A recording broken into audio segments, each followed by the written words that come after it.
Chapter 521. Next time, bring egg fried rice. The princess was not satisfied with the combination of beggar's chicken and liquor.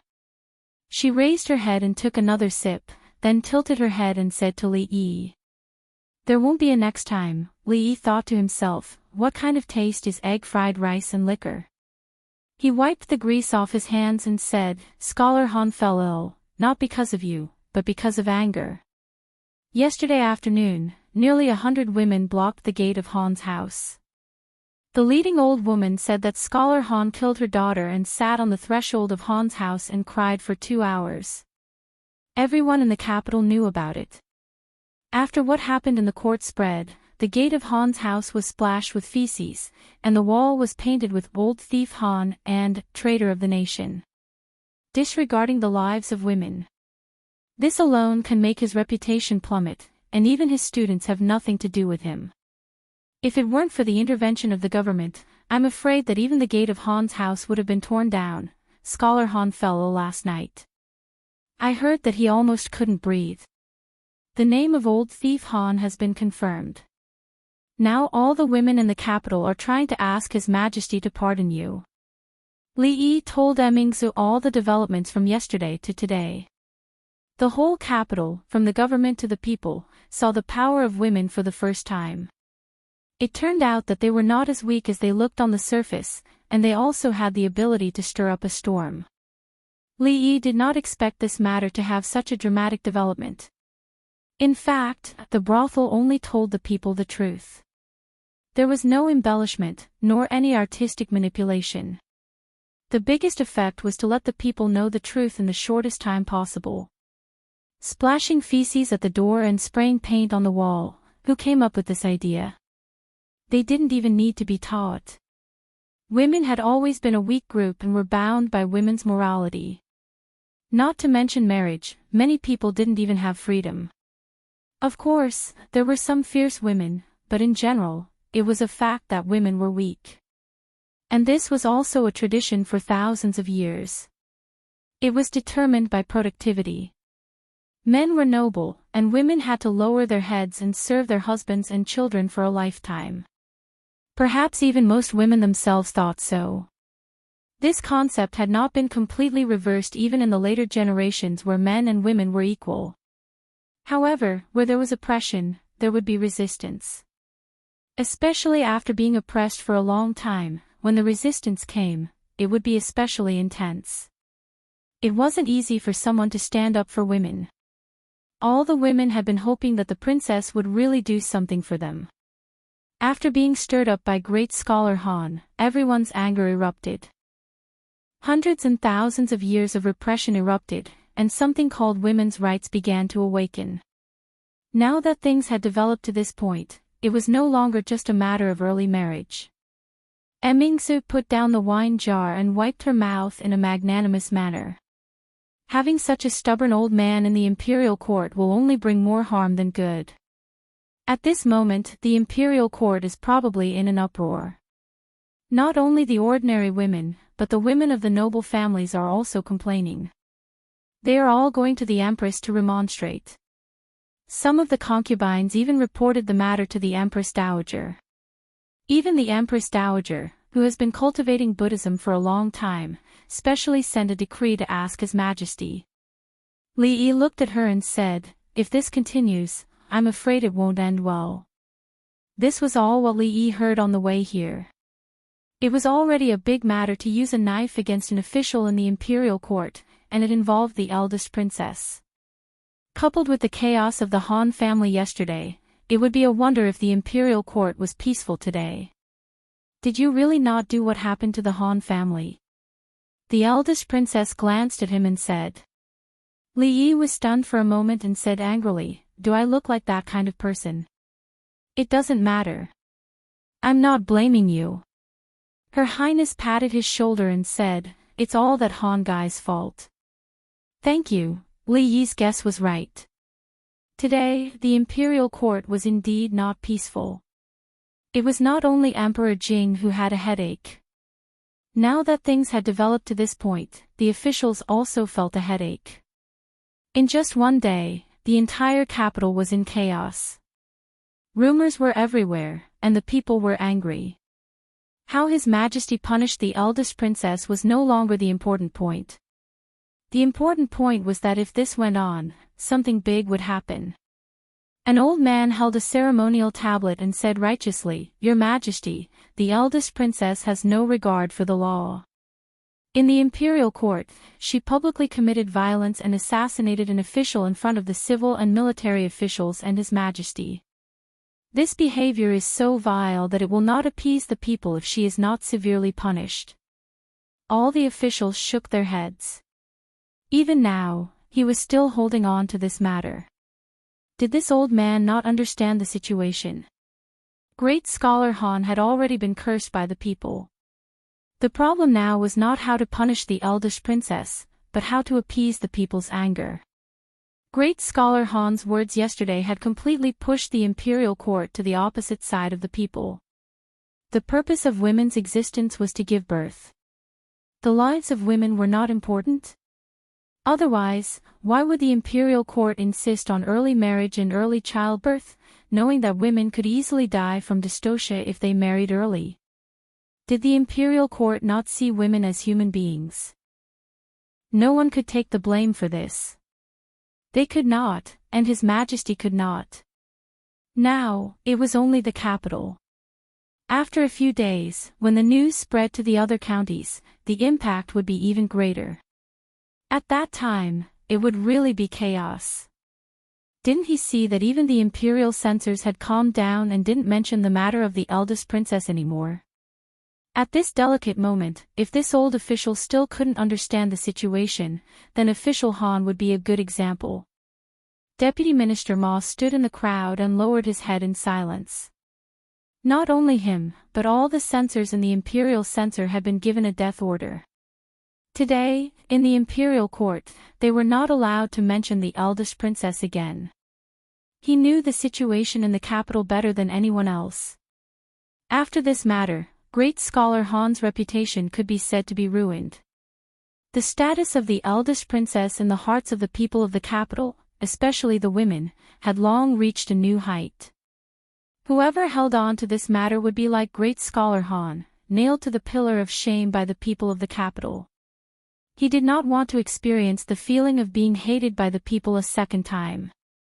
Just when the court officials were abnormally quiet, a figure walked out. "Your Majesty, the only thing we can do now is to appease the people first, then we can discuss other things." Prime Minister Qin raised his head and slowly said. Prime Minister Qin's words are reasonable. I second it. The old man who had just spoken had long been forgotten. After Prime Minister Qin took the lead, the court officials stood up one after another. They avoided talking about the eldest princess and pulled the topic back to the main point they should be concerned about. Emperor Jing took a deep breath. Regarding this matter, my dear officials, do you have any suggestions? I think that the eldest princess's remonstrance yesterday was very reasonable. Prime Minister Qin said, although it is important to increase the population, we cannot disregard the lives of women because of this. Moreover, Her Highness has already given us a way to solve both problems. The people of the capital are already angry, and the implementation of this system cannot be delayed. Prime Minister Qin and Prime Minister Shen were the heads of all the officials. Prime Minister Shen was low-key and rarely spoke out unless it was a big matter. Most of the officials followed Prime Minister Qin. Following the Prime Minister, they would not make a big political mistake, right? As soon as Prime Minister Qin said this, countless people agreed. Seeing that everyone seemed to have a tacit understanding to avoid the eldest princess, it was indeed not the right time to mention it again. Emperor Jing, who originally wanted to easily let this matter go, had no choice but to suppress this idea. Chapter 522. In the morning dew hall, when the arrogant Lolita tore off a small piece of chicken and insisted on stuffing it into Li Yi's mouth, Li Xian strode in, and his face did not look very good. How's the situation in the court? Li Yi looked at him and asked. Li Xian was not surprised to see Li Yi here. He said with a slightly angry tone, Postpone the age of marriage for women to 16 years old, encourage women of the right age to have more children, urge the Imperial Physician Bureau to improve the method of midwifery, and train professional midwives. These are settled and will be implemented soon. Li Yi thought that in this way, with the help of this trend, he could open a high-end confinement club in the capital. Wouldn't he make a lot of money? However, these things that Li Xian just said were what Her Royal Highness wanted to do. There was no reason for the court to implement the policy. Li Xian still had the same expression. Li Yi thought for a moment, looked at him and asked, "The princess's house arrest?" Li Xian said angrily, "No one has mentioned it for the time being.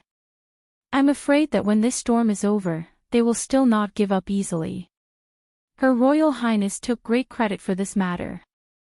In the final analysis, it was also because of this matter that Her Royal Highness almost hacked great scholar Han to death in the court. It was a major event related to the people's livelihood, and it was decided in this way. However, it was a bit like burning the bridge after crossing the river. But thinking about it, it was normal. After all, Her Royal Highness was the first to hack people in the Golden Hall with a knife. It was unprecedented, and probably no one would do it in the future. If they did not punish her severely, and someone followed her example in the future, wouldn't the officials' heads be hung on their belts when they went to the court? In this case, I can only add more fuel to the fire. Li Yi stopped the arrogant Lolita from stuffing the chicken butt into his mouth and thought so. What do you think about this matter? Li Xian sat down and looked at Li Yi and asked. Mingzhu's expression did not change, but her eyes were looking at him as well. As one of the three pests of the capital, the three heroes, the most sinister and cunning among the three heroes of the capital, Li Yi thought for a bit, looked at Mingzhu, and said seriously, "How about I bring you a bowl of egg-fried rice next time?" The capital had not been peaceful for the past 2 days. County Magistrate Liu, who had just been promoted to the capital magistrate not long ago, was having a headache. Just now, a yamen runner came to report that there were 2 in-laws in the eastern part of the city fighting over their children's marriage, and the matter was brought to court. Since yesterday, this was already the 5th case of in-laws turning against each other. The cause of the case was surprisingly the same. The bride said that her daughter was too young and wanted to wait for 2 to 3 years before getting married. Naturally, the groom did not agree. The betrothal gifts had already been given, and they were just waiting for the bride to marry. What was the meaning of delaying the marriage for 2 to 3 years? If the news got out, where would they put their faces? The bride also had a legitimate reason. The imperial court had said that 3 out of 10 women would not survive if they gave birth at the age of 13. My daughter is only 13 this year. If you want my daughter to marry the groom, it is equivalent to asking my daughter to die. No matter what, she is my daughter. If anyone wants to hurt her, I will scratch him to death. County Magistrate Liu touched the fingernail mark on his neck and gasped in pain. This was the result of the fight between the 2 families in the court yesterday. He went up to persuade the 2 families, but was accidentally scratched by the shrew. At night, when he was being intimate with his wife, he explained for a long time. He didn't know why, but she, who was always reasonable, became extremely grumpy these days. Not only did she not believe him, but she also framed him by saying that it was the evidence of him going out to flirt. County Magistrate Liu had no choice but to scratch himself again to show his innocence. Even now, it was still burning. He began to miss the days when Liu Yi was here. How could he deal with such a small matter? The imperial court is about to issue a law. From now on, women in our Jing kingdom can only get married at the age of 16. Those who violate this law are disobeying the imperial court and the law. Ordinary people couldn't stand this kind of intimidation. After saying these words, the groom left dejectedly. The bride, on the other hand, beamed with joy and shouted that she was just and honorable, which slightly comforted County Magistrate Liu.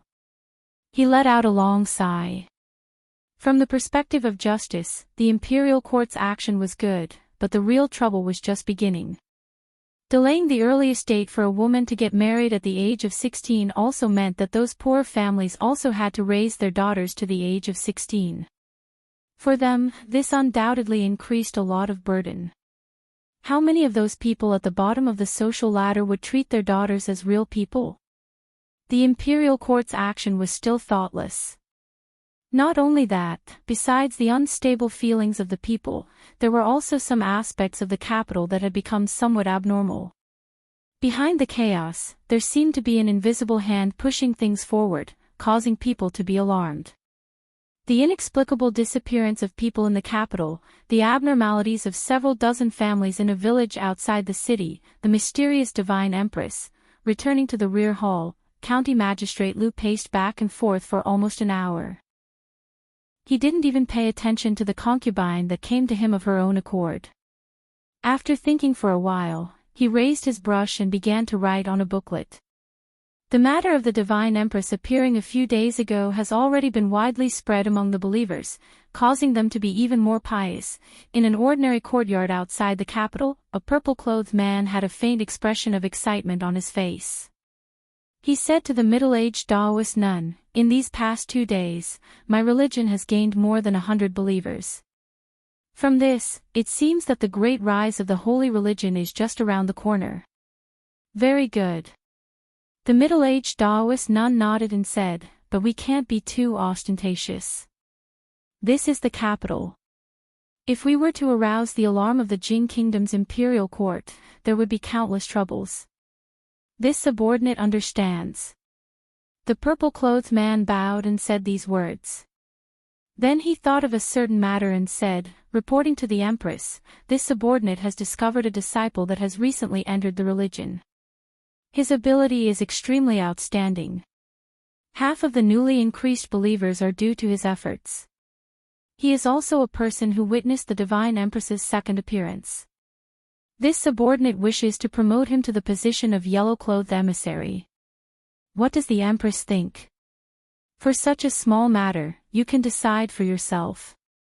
As for the assembly of heroes, continue to pay attention to it." After saying these words, the middle-aged Taoist nun floated away. The purple-clothed man bowed and said, respectfully sending off the Empress, "I and you will share the same bed as you, and we will die in the same hole." The young imperial censor called Wansu was humming a tune he had just learned from a brothel. As he walked into the house, he saw his wife dressed neatly and about to leave with a maid. His expression changed and he hurriedly said, My wife, you can't continue fooling around with those people. The matters of Her Highness the Princess are none of our business." The woman opposite him waved her hand and said, "I'm not going. Rui Workshop released a new perfume today. I'm going to take a look." Wansu heaved a sigh of relief. As long as she wasn't going to ask for advice on behalf of the princess, it was fine. If she was going to Rui Workshop to buy perfume, then he would buy it. His eyes widened. "There's a new perfume." The young imperial censor's face revealed a sorrowful expression. His salary had just been issued this month. Forget it, forget it. If she wants to buy it, then buy it. As long as she doesn't get involved in that matter, it's fine. Anyway, I like the smell of it. He could only comfort her like this in his heart. He squeezed out a smile on his face and said, then, "My wife, go early and come back early. Are you going to leave just like this? Never see each other again?" The young imperial censor hummed a tune as he regretted his diminishing salary. "There's a new show in the brothel." The woman didn't leave and looked at him as she asked. "Oh, yes." Wansu turned around and nodded his head. "What's it called?" The woman asked again as she was about to board the carriage. Wansu thought for a moment and said, "I think it's called Peacock Flies Southeast." "Yes, Peacock Flies Southeast." Wansu nodded his head and said with absolute certainty. Note, the tune Imperial Censor Wan is humming is an excerpt from the opera, Peacock Flies Southeast. Chapter 523. Have you been to the Jade Yard recently? No, what's wrong? Is there a new girl in the Jade Yard? There's no new girl, but there are a lot of new styles. It's a pity that you didn't go. Tell me, my husband went back to his parents' home today. I'll go and have a look tonight. Tsk, what the girls in the Jade Yard are wearing now is called seductive. Do you know, they don't wear undergarments now, that's called bras. Oh, no, I have to buy some for my wife. Li Yi was a little stunned when he saw two young men deliberately raising their voices to discuss something on the street, attracting the attention of many people in the same field. Who hired these actors? Their acting skills were poor, exaggerated, and their lines were not deep at all. Could they be any more fake? When he was thinking about this, he saw a man suddenly came up and said in surprise, "Brother, are you talking about the most popular new underwear in the capital recently? To be honest, I also want to buy a set for my wife, but I don't know where to buy it." "Brother, I'm sure you're a kindred spirit. Then, I won't hide it from you." The man who spoke just now smiled and said, "Go straight along this road, turn left at the first intersection, turn right at the second intersection, and walk for another 10 feet or so. You'll see that shop. But only women can enter that shop. Brother, remember to bring your wife." "Oh, thank you brother, young master, what are they talking about?" Xiao Huan blinked and asked. "Children shouldn't ask so many questions, let's go and watch the play," Li Yi said as he patted her head. "I'm not young anymore." The servant girl lowered her head to look at herself and muttered. Then, she quickly followed after the servant girl. Seeing that more and more people gathered there, Li Yi was surprised. The underwear reform was really carried out by her, but the marketing method was a little low. Maybe she would only realize it after suffering some losses. Passing by the shop mentioned by the man just now, he saw that the line of women outside the shop was already 3 to 5 feet long. Each of them was gorgeously dressed, and they were even throwing flirtatious glances at the men passing by, constantly urging the people in front of them to hurry up. At the door of the shop stood a woman who was even stronger than Fang. She was the one who blocked him outside the workshop and refused to let him enter. Just now, she had said that she might suffer a loss. She did not expect the shop's business to be so good. Her old face was burning with pain.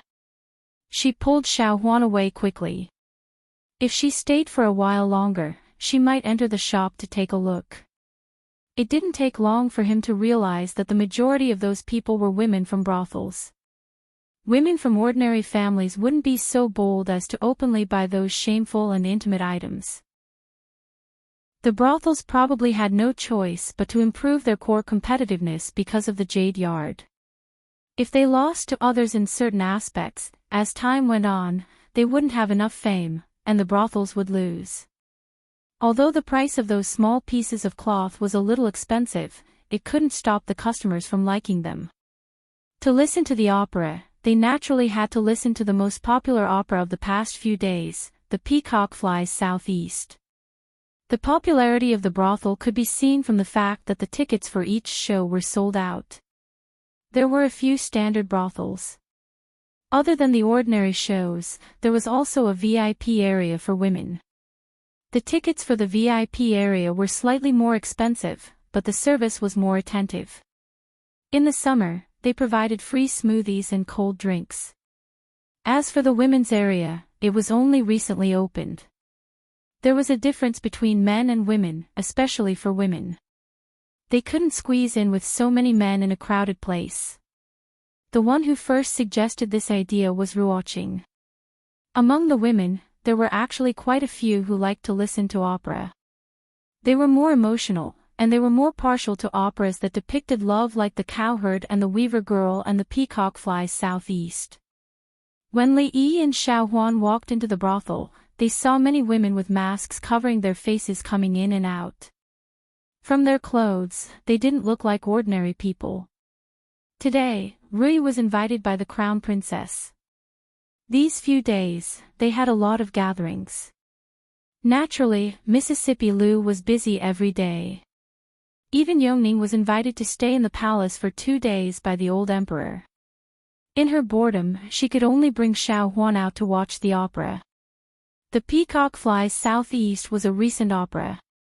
It was about the Eastern Han Dynasty.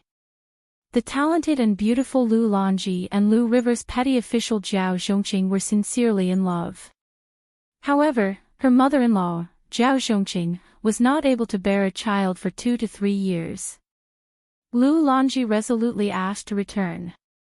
Zhao Zhongqing's pleas to her mother were in vain. The couple could only bid farewell, and both of them swore that heaven would not betray each other. After Lu Longji returned home, her evil brother forced her to marry. Helpless, she agreed to marry the governor's son. Zhao Zhongqing rushed over when he heard the news. The couple promised to meet in the netherworld. On the day of Longji's wedding, Lu Longji raised her body to the pond of purity, and Zhao Zhongqing hung himself on the southeast branch. Both husband and wife died for love. Before the opera began, an old storyteller first read The Peacock Flies Southeast in a hoarse and sorrowful voice. On the day the cows and horses neighed, the bride entered the green hut. After dusk, the people settled down.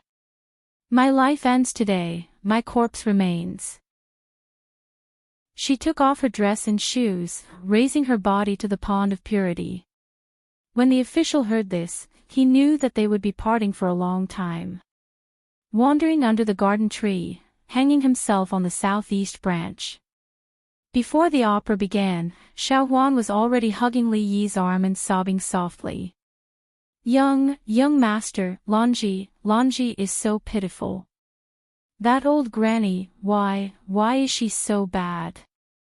A good love story, shouldn't the ending be 2 people getting back together again and living happily for the rest of their lives? One raised her body to the pond of purity, the other hung himself on the southeast branch. It was really pitiful. Li patted the little servant girl's shoulder to comfort her. It was a little pitiful, but there was nothing he could do.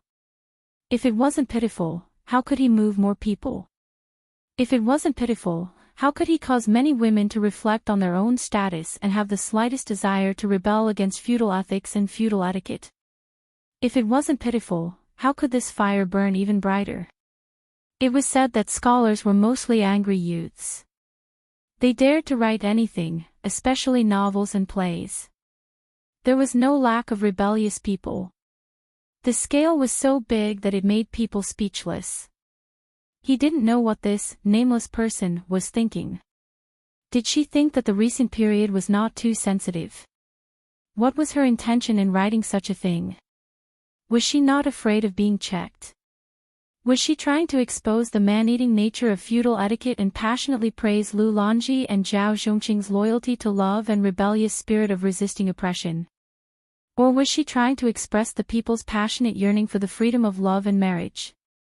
Especially when she created Lu Longji, a typical image of an ancient woman who had reached the peak of being loyal to her family but could only meet a tragic end. She hinted at the tragic fate of women in feudal society. What would the women who watched the opera think? Li Yi sighed and said, "She has ulterior motives, ulterior motives." Chapter 524. The laws of the Jing kingdom did not convict people based on words. As long as one did not seek death to the point of inciting rebellion, writing about the current emperor and General Su Dingyuan Longyang, or fabricating some kind of impure rumor to deliberately smear the reputation of important officials of the court, the government would not care. Furthermore, because of their profession, they could be more open-minded in places like the brothels. They could ridicule the imperial court or criticize the country's policies. No one would care about that. Some black-hearted brothels even deliberately used false rumors as a gimmick to attract customers. However, no matter how arrogant they would always have scruples. Even if they really wanted to express their thoughts, they would be very vague. John Doe was very insidious. He simply wanted to see the world in chaos. By writing such plays, it was obvious that he wanted to stir up the emotions of the women in the capital. Behind this, even Li Yi himself would not believe that there was no conspiracy behind it. It was said that he anonymously submitted 2 plays to Old Sun yesterday. One was called Romance of the Western Chamber, and the other seemed to be called The Peony Pavilion. They both reflected the rebellious phenomenon of young women breaking the shackles of feudal ethics and pursuing freedom and love. On a deeper level, it would probably arouse the women to reflect on their status in society. Maybe a vigorous women's rights movement would appear. With such a grand scheme, what was the intention of this John Doe? As the big boss behind the brothels, a good citizen of the Jing Kingdom, and one of the top 10 outstanding youths of the country in the second year of the Jinghe period, could he spread such plays that disturbed the stability of the country and destroyed the harmony of society, and let the evil plan of the John Doe succeed? The answer was obvious. Xiao Huan wiped her tears while listening to the play. In the women's theater next door, there was also a play called The Peacock Flies to the Southeast. There were almost no empty seats in the hall. It was unknown how many women recalled their love that had died before it had even sprouted. Under the curtains, their eyes were already full of tears. Lu Longji's tragic fate resonated with many people. As women, was their fate destined to be like this? Her Royal Highness was the first to stand up for women. But now, Her Royal Highness was imprisoned in the palace, and even the most basic freedom was taken away. After Her Royal Highness, who would think for women? Should they maintain the status quo or strive to fight for something that should belong to them? Countless women fell into confusion. This Lu Dao is also somewhat talented. Emperor Jing opened a memorial, looked at it, and nodded. If I remember correctly, he should have been the Anxi County magistrate before. Chengde nodded and said, yes, Lu Dao was the former Anxi County magistrate. He was transferred to the capital a few months ago. Anxi County is full of talents. First, there was Lu Yi, and now there is Lu Dao. County Magistrate Jing Lu. Emperor Jing boasted a little and said, the court officials are good at making decisions on important matters and overseeing the overall situation. It is inevitable that there will be omissions in these areas. Although Li Yi had long reminded me, other than him, only Lu Dao thought of this point. So, according to what he said, this law will be enforced in Jingdou. In the other provinces and counties, the force will be slightly lighter. With that, he began to draft the edict. Suddenly, a figure walked in from outside the hall. Chengde opened his mouth and was about to speak, but the woman waved her hand. He immediately closed his mouth and left without a trace. Emperor Jing finished drafting the imperial edict and found that the surrounding atmosphere was a bit strange.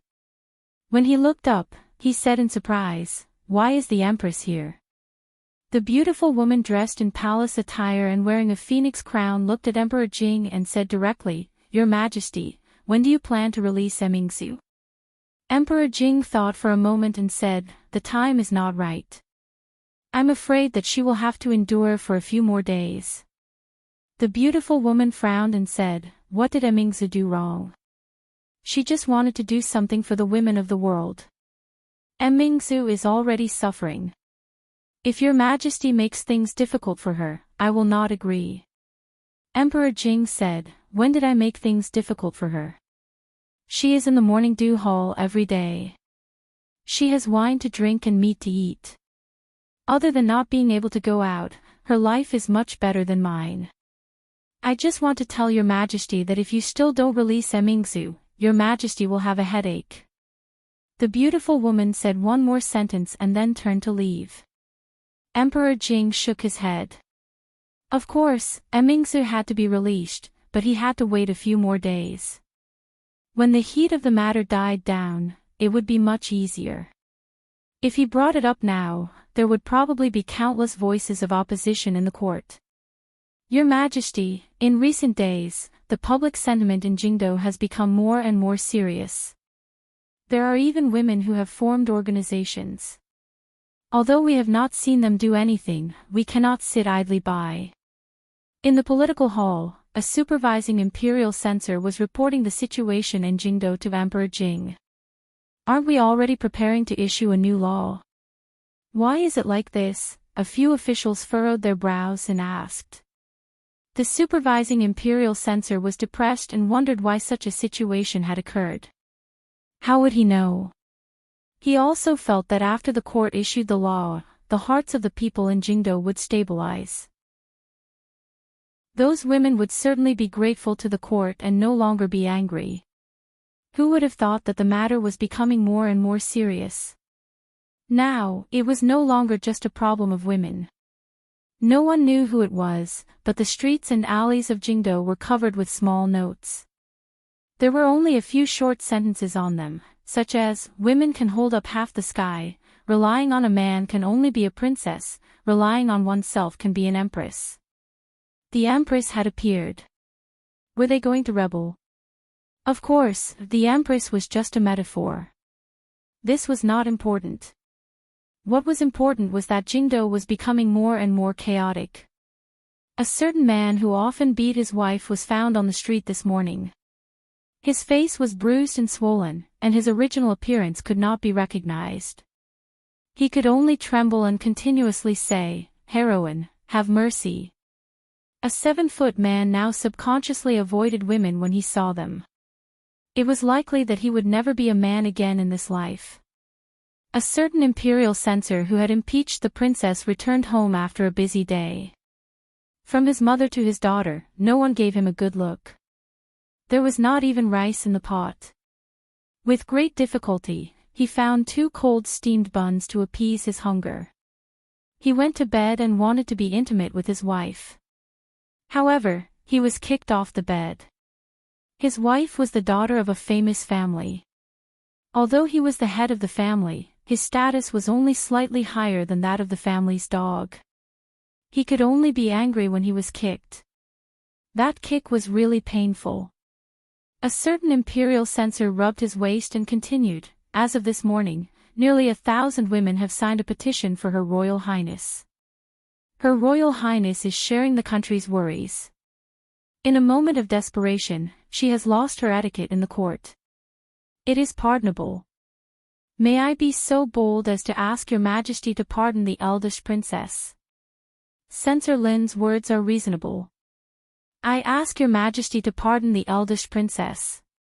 I second that. Without a unified statement in advance, many court officials came out one after another to plead for Her Royal Highness to be pardoned. If great scholar Han had been beheaded, then so be it. Who asked him to not watch his mouth? These few days, the women in the family would disappear from the house from time to time.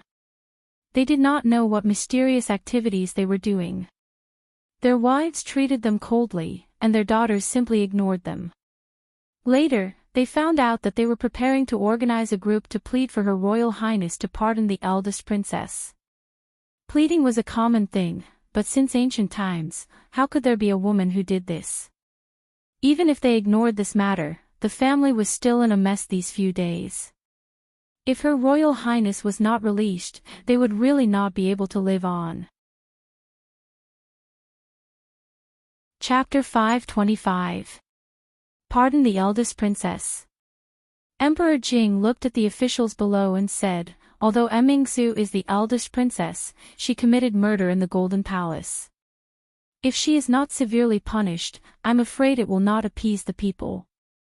The censor who was elected as the representative by the censorate secretly felt bitter. His Majesty was using their previous words to slap their faces.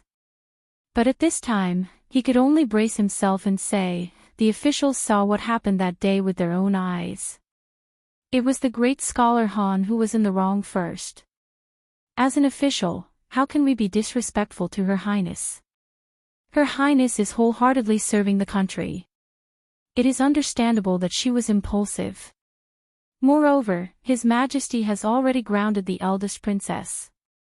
I think that if we severely punish the eldest princess because of this, I'm afraid it will chill the hearts of the officials who serve the country wholeheartedly. Censor Lin's words once again drew the agreement of countless officials. It was really that this matter was far beyond their expectations. If it was someone else who committed murder in the Golden Palace, they would have been beheaded long ago. But the eldest princess was the eldest princess after all. Even if great scholar Han was really killed, no one would think that the eldest princess would pay with her life, let alone a strand of her hair. At most, she would be stripped of her title. With His Majesty's love for the eldest princess, it would not take long for him to find another reason to restore it.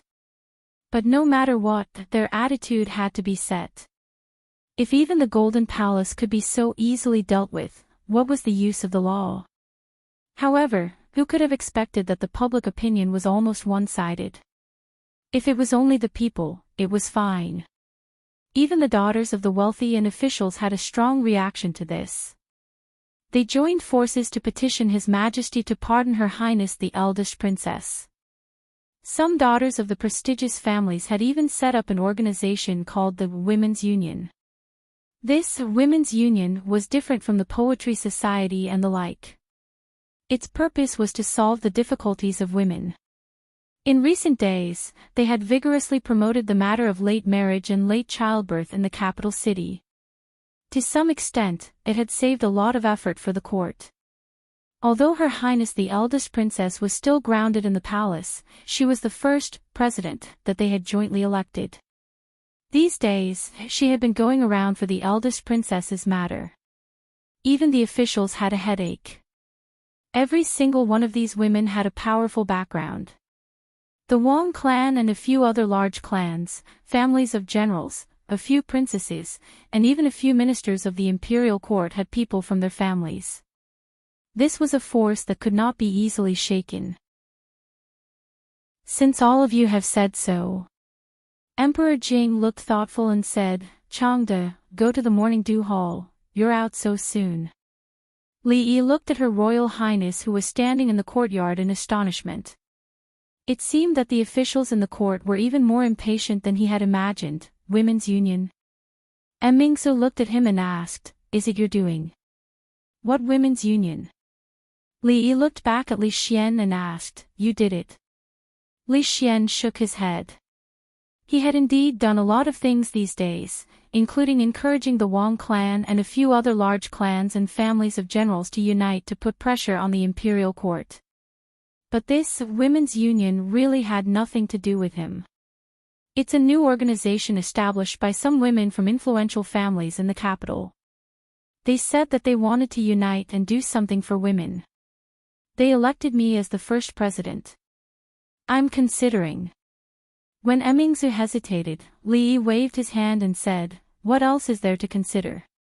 You don't know what kind of position you have in the hearts of the women in the capital. No one is more suitable than you for this position. The president of the Women's Union was the patron saint of all the women in the Jing kingdom. She had a halo above her head. If she did more practical things for women, half of the world would fall to her side with a wave of her arm. Of course, it was impossible for her to start a vigorous feminist movement now. The concept of male superiority and female inferiority had been deeply rooted and could not be easily changed. In fact, even those women themselves, under the inspiration of the unknown man with ulterior motives, could only have some vague ideas in their hearts and could not be grasped. The establishment of the Women's Union was such a result. They still did not know the direction. They only knew that by doing this, they might be able to slightly change something. They did not dare to think about it before and had never thought about it. Now Her Royal Highness stood up and led them to take a big step forward. Maybe they could take a few more steps in the future, really has nothing to do with you. Mingsu looked at Li Yi with a face full of doubt. I swear, it's definitely not me. Li Yi raised 4 fingers and pointed to the sky, if this really has anything to do with me, let me. As he spoke, he looked at Her Royal Highness. After a long time, he put down his slightly sore arm, looked at Mingsu and asked, why didn't you stop me? This was definitely not right. Logically speaking, when he was about to swear, Her Royal Highness should not have quickly covered his mouth and said with a touched face, "Enough, I don't need you to swear, I believe you. Go ahead, I'm listening." Her Royal Highness crossed her arms and looked at him. Boring. Li Yi shook his head, stood up, and walked to the indoor playground at the side. Hey, Li Bingning, can't you just sit there quietly? Why are you playing the slide? Come down. Mingsu looked away from Li Yi's back and looked at Li Xian. Li Xian spread out his hands and said, "It's definitely not me, but in my opinion, there is no harm for you to be the president. At least, it will be more convenient for you to do things in the future." After thinking for a moment, Mingsu finally nodded. Sigh, Detective Zhao, how can we stop singing just like that? The tickets have already been sold, the customers will have complaints. Inside the brothel, Old Sun looked at a man dressed like an official with a troubled expression. Sigh, Old Sun, this is what the higher-ups want, we are just following orders. The official with the surname Zhao sighed and said, "The imperial court is already looking for that Wu. Say, why don't you think about it, at this time, can this kind of show still be performed?" Old Sun's expression changed and said, "Detective Zhao, we don't know either, it is not allowed by the imperial court. Moreover, we bought it from someone else." I know. In all of the brothels in the capital, only you have the most conscience. You never spread rumors. Last time, in the case of Deputy Mayor Ma, it was you guys who helped to clear his name. Even the censorate praised you guys. The tile house in the west of the city, which was the first to perform this kind of show, has been completely sealed. Lord Lu specially instructed me not to make things difficult for you guys. Detective Zhao waved his hand and said, "Old Sun, don't worry, this matter is not your fault. If you want to blame someone, blame that Wu. I came to tell you that Romance of the Western Chamber, Peony Pavilion, and especially Peacock Flies Southeast, don't ever sing again." Got it. Old Sun nodded repeatedly. Alright, I will bring my brothers to other places to take a look. Detective Zhao waved his hand and turned to walk out of the brothel. Everything was fine, why aren't we allowed to sing anymore? Old Sun shook his head in pity. The tile house in the west of the city has been sealed, we can just buy it. Forget it, we will talk about this in the future. That Mulan should start rehearsing. Chapter 526. In the short span of a day, the Peacock Flies Southeast, the Peony Pavilion, and the Romance of the Western Chamber had completely disappeared from all the brothels in the capital. Even the handwritten scripts on the market had been forcibly confiscated by the officials. The commoners were naturally puzzled by the fact that they weren't even allowed to sell their scripts. However, the imperial court had never given them an explanation, so they were already used to it. In any case, there were plenty of plays in the brothels, so they could just watch something else. Sigh, I've gone all over the capital, but I still haven't been able to buy it. I'm going to get scolded by the young miss when I get back. A young servant girl wearing a green dress with her hair combed into two buns sighed as she walked along the road. Sigh, young miss. Suddenly, a voice rang out from beside her. The young servant girl turned around and saw a sneaky man waving at her from a corner of the wall. That man was ugly and extremely wretched. Thinking of what her mistress had said before, that in the capital, there were people who specialized in abducting and selling beautiful young girls like her, the young servant girl nervously retreated a few steps. Suddenly, someone grabbed her arm and forcefully pulled her into a small alley on the side. Save! Ugh! She only managed to shout one word before her mouth was covered. It's over. The young girl's eyes immediately filled with tears when she thought of something extremely terrifying. Young miss, I'm afraid I won't be able to see you again. Lower your voice. The voice of a man behind her was a little anxious. Sensing that the man had let go of her, the young servant girl immediately took 2 steps back and looked at the man warily. A lewd smile appeared on the face of the wretched man. He unbuttoned his clothes and walked step by step towards the young girl in the corner of the wall. What do you want?" The young girl's voice trembled, and her large eyes were filled with endless fear. "Young miss, don't be afraid." The man smiled lewdly as he tore open his clothes. Both sides of his clothes were filled with pockets, and in the pockets were many thin books. The man revealed a mysterious smile and said, "Young miss, do you want books? The Romance of the Western Chamber, the Peony Pavilion, and the Peacock Flies Southeast all have them. They're all uncut versions." The young girl's expression froze. A moment later, the man sent the young servant girl out with a smile and said fervently, "Young miss, you can go ask around. My prices here are the lowest in the surrounding 18 streets. If you want to buy any other books, you can come find me here. If you want more than 10 books, I can even lower the price by 1 copper coin per book.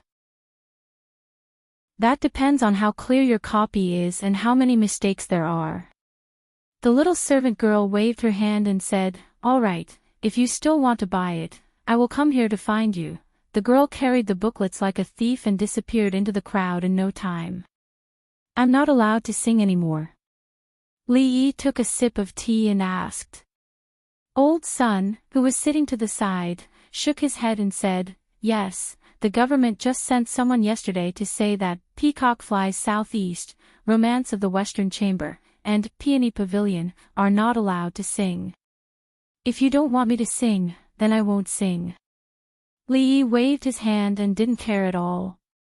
This incident was within his expectations. If it weren't for the incident with the princess, these 3 plays would at most be considered as skirting the boundaries in the current era. They were nothing in the brothel, and there were many other brothels that were even more ambitious than these. Unfortunately, the brothel just wanted to produce some new plays to attract customers, but they encountered such an incident. It was really unfortunate. Moreover, John Doe's goal should have already been achieved. Romance of the Western Chamber and the Peony Pavilion were also banned books in ancient times, but even Sister Daiyu was obsessed with them. Didn't the young ladies of the big families and noble ladies also have a copy of it, hiding it under their pillows in their rooms and secretly reading it when no one was around? Old Man Sun asked with uncertainty, "Then, do we still want Mulan?" "Yes, of course." "Why not?" Li Yi looked at him and said, "Who is Hua Mulan?" "She is loyal and filial, and joined the army on behalf of her father. She is a heroine. Didn't there have been plays about her in the past? We just want people to cherish the memory of heroes. If they can be inspired by their moral integrity, learn to be brave and take on heavy responsibilities, not be greedy for high position and generous salary, serve the motherland, be brave and good at war, be filial to your parents, be brave and strong, that will also be excellent. Challenging feudal ethics and pursuing freedom of love were not allowed." This was very normal. If they had known that John Doe had such intentions, the brothel would not have fallen into his trap no matter what.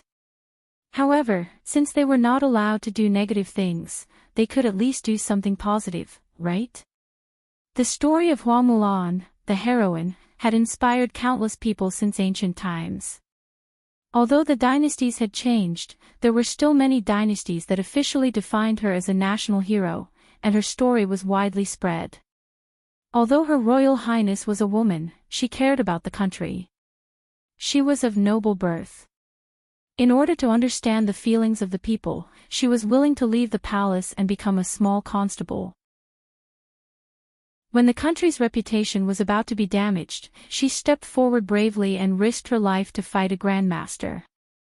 Now, she did not hesitate to be imprisoned in order to speak up for the women of the world and change the unhealthy atmosphere in society. What kind of spirit was this? This was the spirit of internationalism, this was humanitarianism. This was the spirit of patriotism. All the people of the Jing kingdom, regardless of gender, had to learn from her spirit of selflessness. From this point, they could become people who greatly benefited the people. A person's ability varied, but as long as they had this spirit, they would be a noble person, a pure person, a moral person, a person who was free from vulgar interests, and a person who was beneficial to the people. Her Royal Highness was such a person. Wasn't this the current Hua Mulan? No, Her Royal Highness had even more noble sentiments than Hua Mulan. It was not enough to just be Hua Mulan. When he had time, he would flip through the history books to see if there were any other national heroines who were not inferior to men. Heroes should receive the glory that belonged to them, and should not exist in the dusty history books. You're right, sir. Old Sun looked enlightened. You're really thoughtful, sir.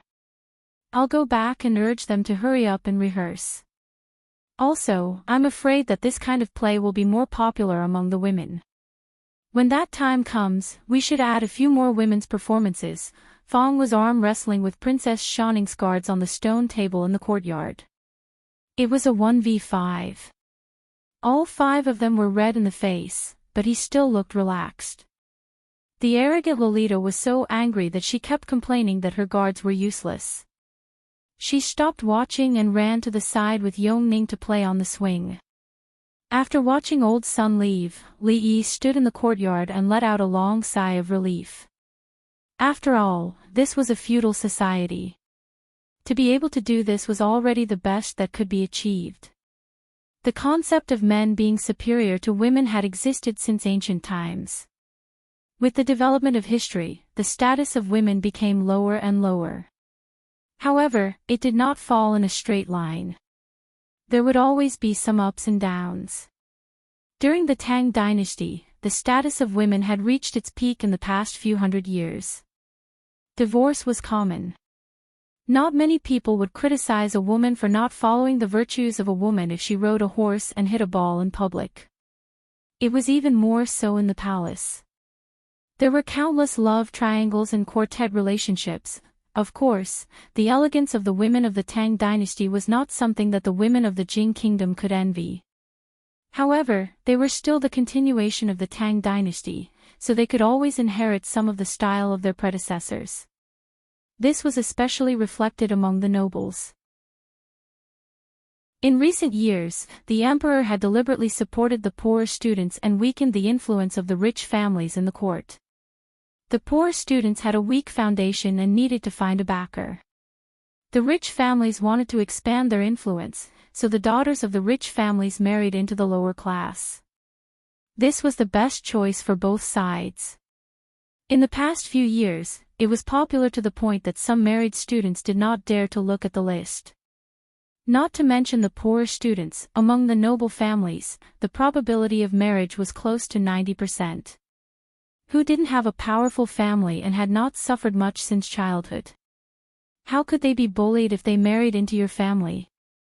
This led to many high-spirited officials in the court, but when they returned home, they immediately shrunk their necks and behaved themselves. According to the analysis of the intelligence agencies, some officials in the Jing kingdom were so strict with their wives that it was shocking. Although they might not be influenced by women in some important decisions, in the upper class of the capital, women still had a lot of power. Li Yi didn't expect them to be able to completely subvert the tradition and start a revolution, to lead the women of the Jing kingdom to become the masters, to suppress the men under their bodies. This was impossible. Of course, it was still possible under special circumstances. What's more, the purpose of the nameless man was not to start a vigorous women's rights movement from the beginning. The seed had been planted. Who knew what would happen in the end? Maybe it would be strangled as soon as it sprouted. Maybe it would grow into a towering tree. But no matter what, there would be some changes. He would leave the rest to Her Royal Highness. To him, this matter had completely come to an end. Li Yi shook his head and stopped thinking about it. At a certain moment, he inadvertently glanced over and his expression changed. Li Bingning, come down. Who allowed you to climb the tree? Li Yi walked into the yard and pointed at the proud Lolita who was sitting on the tree and making faces at him. He said angrily, if you don't listen to me, I won't take you out to play anymore. "Tsk, tsk, tsk." The proud Lolita stuck out her tongue at him and waved a bird egg in her hand. She said proudly, "Look, I dug it out. I'm good, right?" The proud Lolita had dared to climb up the tree to dig out a bird's nest. She had already climbed up the tree. The next step was probably going to be the sky. Mississippi Lou had to hide the kite that she brought from the Crown Prince's residence. "Will you climb the tree again next time?" When Lee asked her with a straight face, the proud Lolita hid behind Rui. He could not even see her face. "I'll go and cook," Rui said with a smile. There were cooks in the mansion, but Rui still cooked most of the time. "Sister Rui, I'll go help you." The proud Lolita slipped away even faster. She stole a glance at Lee and rushed into the kitchen before Rui. Lee rubbed his eyebrows helplessly. He turned around and looked at the guards who were arm wrestling with Fong. He said angrily, "What are you all doing? Don't you want your heads anymore? And you, don't think that I won't scold you just because you're old. Why did His Majesty send you all here? What do you mean by standing at the door all day and dozing off?" They didn't even know what their duties were. What kind of security team was sent by the old emperor? The guards immediately stood up. The eyes of the gray-robed old man at the door twitched. It took him a lot of effort to calm down the raging true energy in his heart. "Your wife is watching from the side. How could anything happen to Her Highness? Besides, Princess Shining has decided to do something. Do you dare to stop her?" Lu Dio, the magistrate of the capital, was very happy today. He was singled out and praised by His Majesty in front of all the civil and military officials in the imperial court. He even received a lot of rewards. Looking at the envious eyes of the big shots who were usually more powerful than him, he felt as if he had drunk a bowl of iced sour plum soup on a hot day. He thought that he would only be able to guard the small piece of land in Anshi County for the rest of his life. He would be able to retire peacefully when he was old. When he was 60, he would have a big house with dozens of acres of land for retirement. He would have filial children and grandchildren. He would never run out of money. He could even have fun with his beautiful concubine every noon. These were not too much to ask for, were they? But he never thought that when he was middle-aged, he would seem to be bewitched. His good luck was so good that even he was afraid. First, his Anshi County had a good reputation and was rated as an advanced and civilized county in the country. He was also inexplicably promoted from Qing and prefecture to the capital and to the center of power. Although he was only a small county magistrate, he was able to sit in the position of the magistrate of the capital at his age. It was hard to say what position he would be promoted to in the future. Initially, he thought that as long as he did his job conscientiously, he would be able to catch His Majesty's eye as he was familiar with the way things were done in Anshi County. In any case, he was familiar with the way things were done in Anshi County. But who would have thought that after such a short time, before he had even warmed his seat, he would be summoned by His Majesty and come to the court for a one-day tour. When he returned to the county government, His Majesty's imperial edict and rewards had arrived. Because he was an outsider, he would be ostracized by the county magistrate and others from time to time. When he received the imperial edict just now, he saw that the county magistrate's face was pale with fear. Naturally, he felt proud in his heart. When he came out of the imperial palace just now, Lord Dong also praised him and said many words of encouragement. When Lord Dong was still the magistrate of Qing and prefecture, he was Anshi County magistrate. Now that he was working under Lord Dong, he could be considered to have a backer. As the son-in-law of Prime Minister Shen and a person highly valued by His Majesty, Lord Dong's official career would certainly not be limited to a mere capital magistrate. This was not the only happy event recently. That good-for-nothing boy of his had worked hard and actually passed the entrance examination of the School of Mathematics. His father would no longer have to worry about his future. Congratulations, Lord. Congratulations. County Magistrate Lu sat in the hall and took a sip of tea. Then, a person walked in from outside the door and came forward to congratulate him with a happy face. County Magistrate Lu waved his hand. Although this Detective Zhao was far inferior to Lu Yidong, he was exquisite and could be considered a talent. He was one of the few confidants he had. County Magistrate Lu asked, "How is it going?" Detective Zhao immediately cupped his hands and said, "Don't worry, Lord. I have already gone to all the brothels in the capital.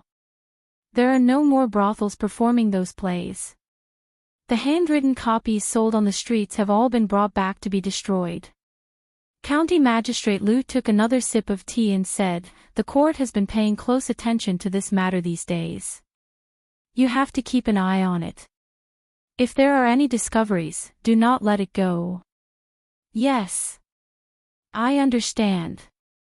Detective Zhao revealed a hesitant expression and said, "Lord, although we have done a good job on the surface, there are still some people secretly peddling copies. They cannot be completely banned.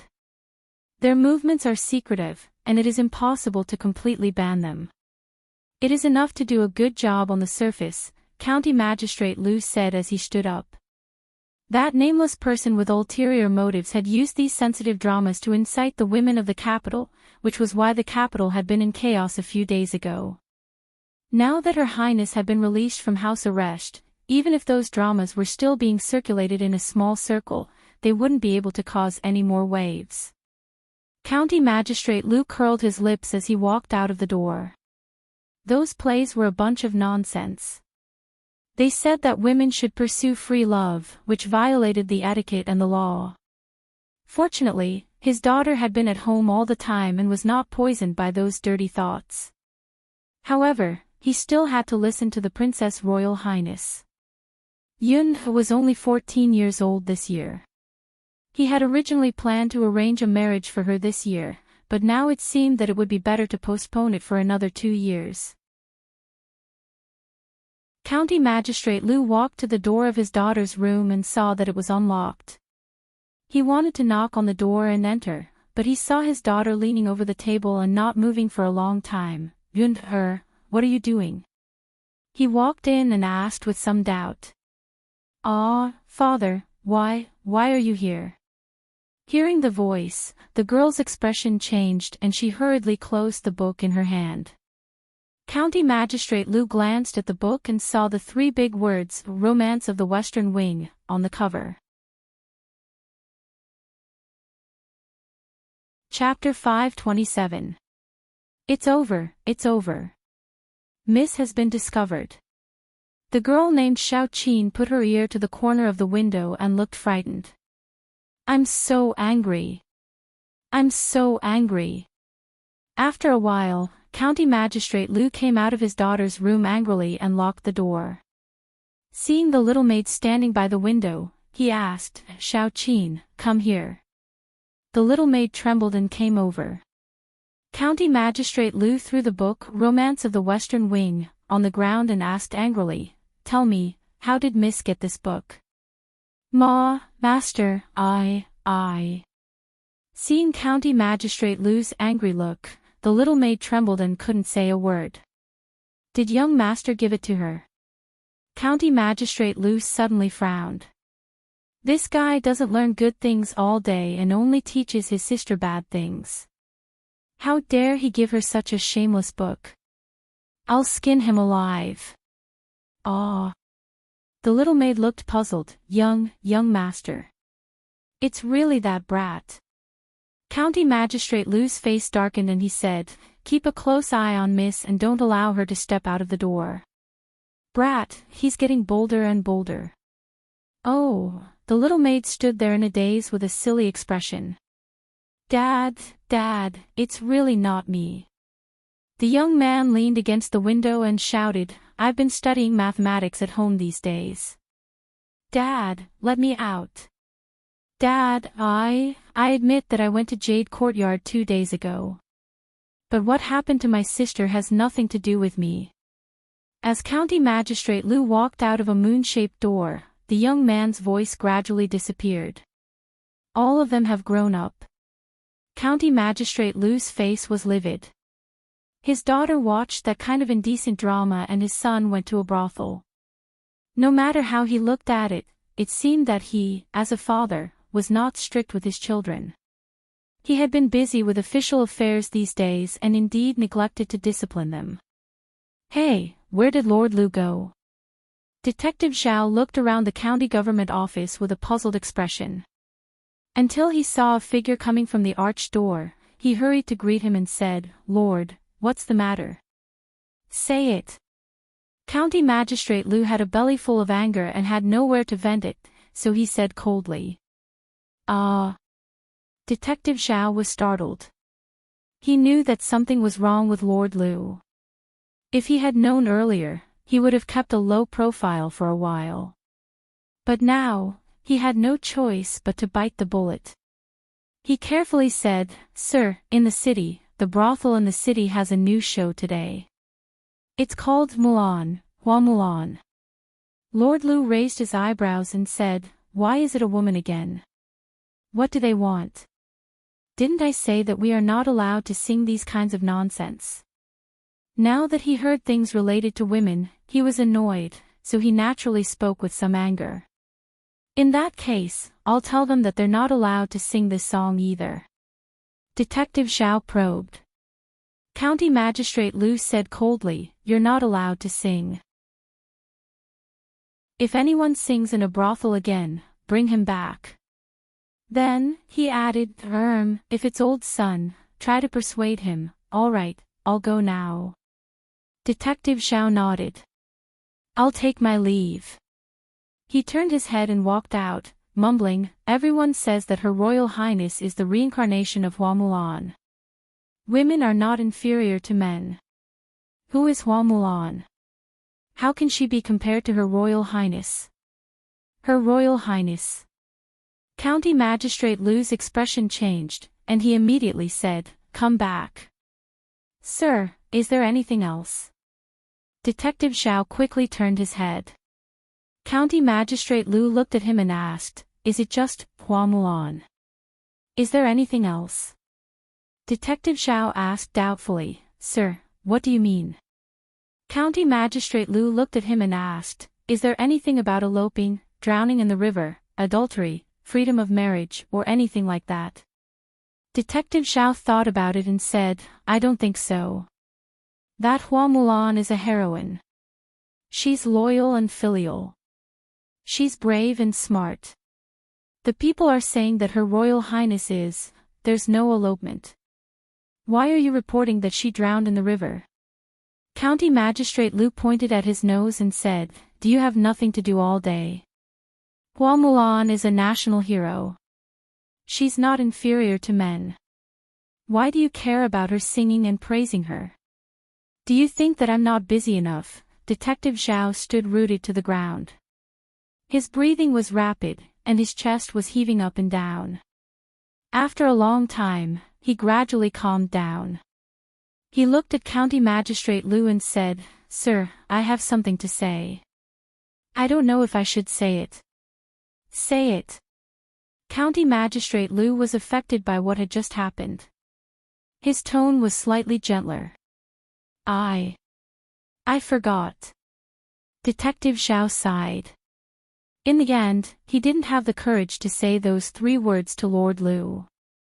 He said, "I'll take my leave." County Magistrate Lu waved his hand at him and stroked the short beard on his chin. "Hua Mulan, Princess Royal. Could this be the doing of the Princess Royal or Her Majesty?" The Princess Royal's Women's Union had the support of Her Majesty and Her Majesty the Queen. This move was probably to further establish the Princess Royal's prestige in the hearts of the people. If he messed it up, that was close. County Magistrate Lu patted his chest and was secretly shocked. Recently, the Tsundra Loli had been pestering Rui for some reason.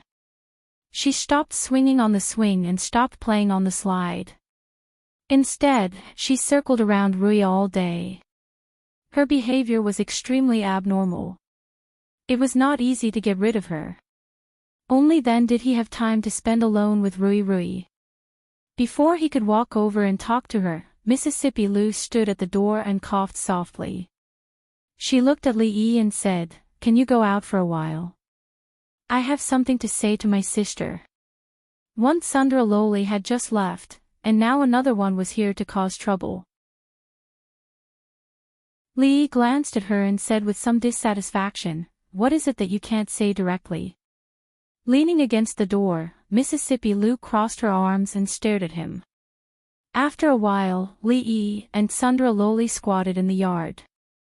There was a simple chessboard drawn on the ground. "Let's make it clear in advance. This time, your elephant can't fly, and the mouse can't drill into the ground." Sundra Loli looked at him and said warily. A disdainful expression appeared on Li Yi's face. Was it necessary for him to use Dumbo and the gopher to play chess with an 11-year-old girl? Through the messages between the brothels, the news of the upcoming hero assembly should have almost spread throughout the martial arts world. However, there is only 1 month before the assembly begins. It's still a little tense. Some people might not be able to make it in time. Mississippi Lu sat by the bed and said to Rui while looking at her. Rui thought for a while and said, "Then let's postpone it for another half a month. We have to wait until most people arrive." Mississippi Lu said hesitantly, "In this way, there will be a lot more expenses. If the expenses are not enough, we can withdraw money from home." Rui thought for a while and said, "The qualification for the leader of the martial arts world is limited to the heaven list. It should be able to save a lot of time and expenses." "Okay," Mississippi Lu answered straightforwardly. There were countless masters in the martial arts world. No one would have thought that the hero assembly that swept through the martial arts world like a storm these days, the biggest event in the martial arts world in the past few decades, was decided in this way. The qualification for the leader of the martial arts world is limited to the heaven list. It was this short sentence that caused the fight for the heaven list to reach its climax in the near future. The reason why this decision was made was that it could save time and expenses. "Sister, are you really not planning to?" Mississippi Lu raised her head. She only managed to finish her sentence when Rui shook her head and said, "You know, I can't do these things." Mississippi Lu did not speak again. The decisions regarding the hero assembly had always been made by her sister. No matter how one looked at it, she was the most suitable person to be the leader. However, she did not have any thoughts about this position that countless people were fighting for. She looked outside the door and shook her head. The two of them were becoming more and more alike. "I won." The proud Loli stood up with a proud face.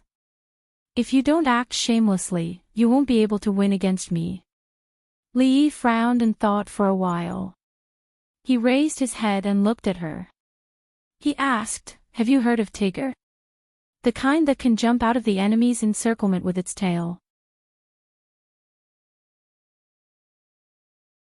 Chapter 528. Have you heard of Tiger? The proud girl paused and asked Yongning, who was standing beside Li Yi. "Yes."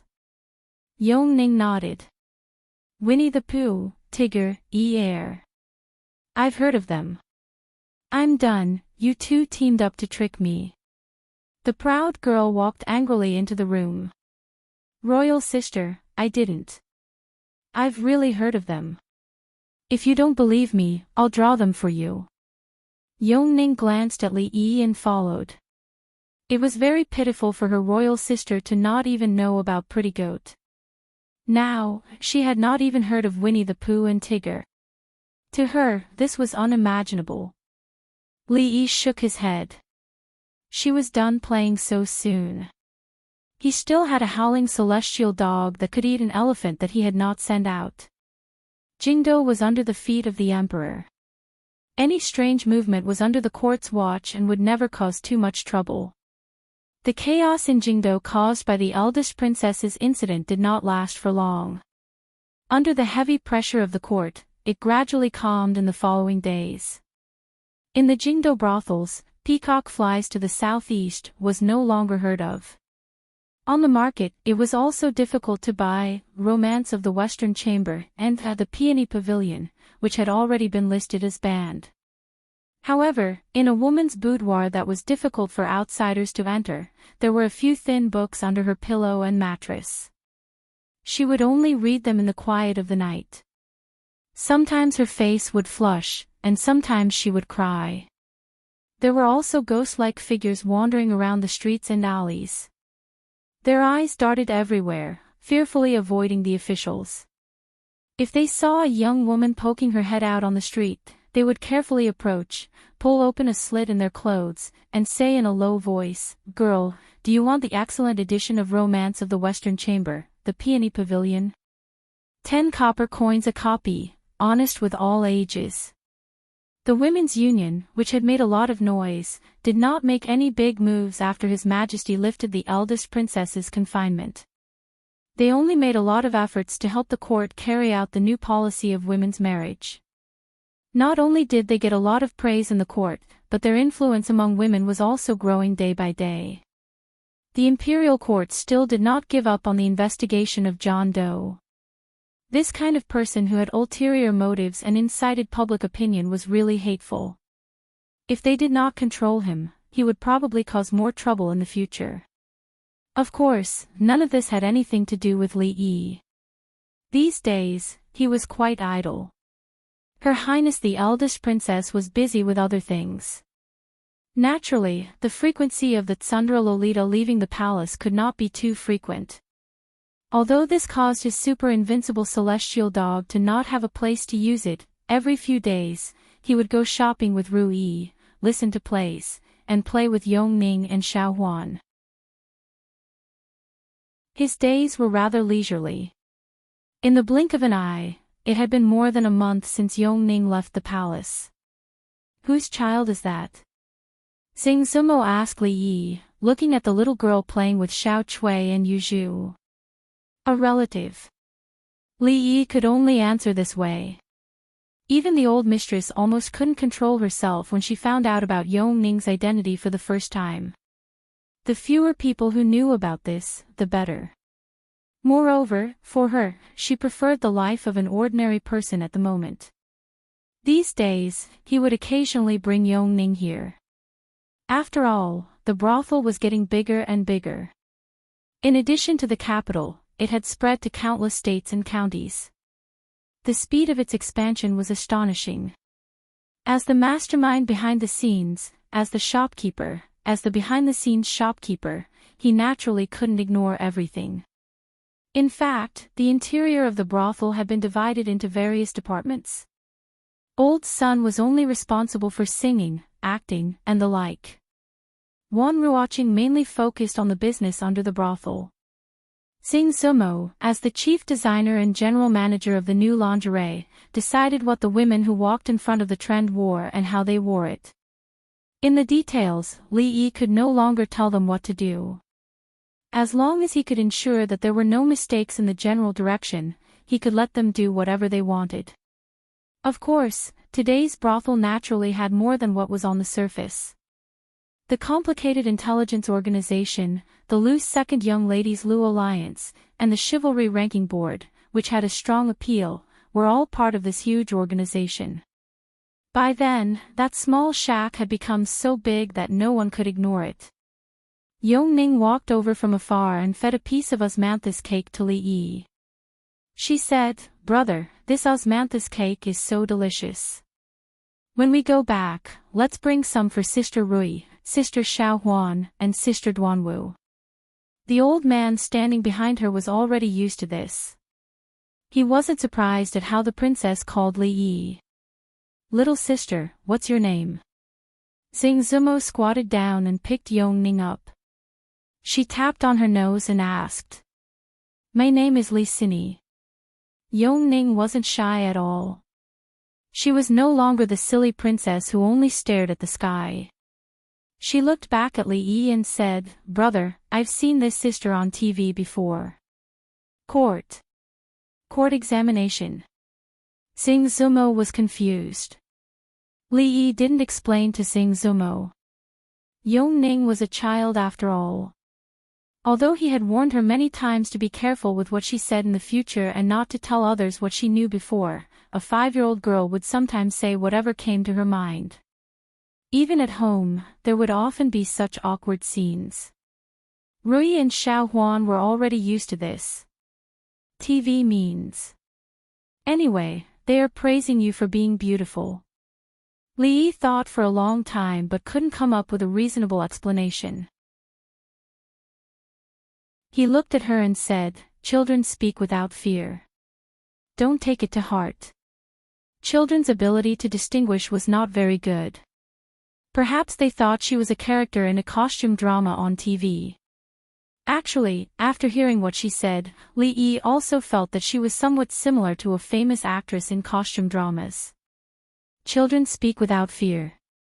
Xing Zumo was dazed for a moment before she understood what he meant. She gritted her teeth and looked at Li Yi coldly. "Let's go. I'll take you out to play." Xing Zumo glared at him and walked out with Yongning in her arms. The gray-robed elder flashed and was about to make a move when Li Yi tugged at his clothes and said, "It's fine." Outside, Xing Zumo was already playing on the swing with Yongning. Li Yi held his chin with one hand. He still didn't see the underwear show he wanted to see, but he saw many pictures of the latest styles. Miss Seng was Miss Seng after all. She bought all the underwear of the women in the brothels in the capital. Although it was far from replacing the underwear, she had actually started the underwear business at the same time. The underwear shop had now become famous in the capital. Until now, although the women in the brothel were the most buying, there were already some bold women who had begun to test the market, especially in the shop with slogans such as, "It's good to be a woman." Slogans such as, "Even the birds and geese sink, and the moon and flowers blush in shame, all because I'm standing up for you," and, "What's holding up isn't yourself, it's his heart," were sent out and circulated among the women. When he took out these advertising slogans, because he looked at Miss Singh a few more times, she threw a few pillows at him. Of course, even if this kind of underwear was still a bit conservative, very few women would wear it. The pleasure of the couple in the bedroom was one thing, but most of them would secretly try it on at home. After all, no one wanted to lose some of the characteristics of a woman after a few years. No matter what, this was for the sake of women. Li Yi drank a cup of tea to moisten his throat. Just as he was thinking about whether to use the Princess Royal's power to help with the publicity, he heard singing coming from outside. Xing Zumo had been trained as a pillar since she was a child. She was proficient in the 4 arts, and naturally, her singing was also good. Li Yi had heard her sing a few times. Her foundation was very good. However, which prostitute could sing, "Don't look at me just as sheep. Don't look at me just as sheep, the green grass becomes more fragrant because of me, the sky becomes bluer because of me, the white clouds become softer because of me." The voice was crisp and beautiful, extremely pleasant to the ear.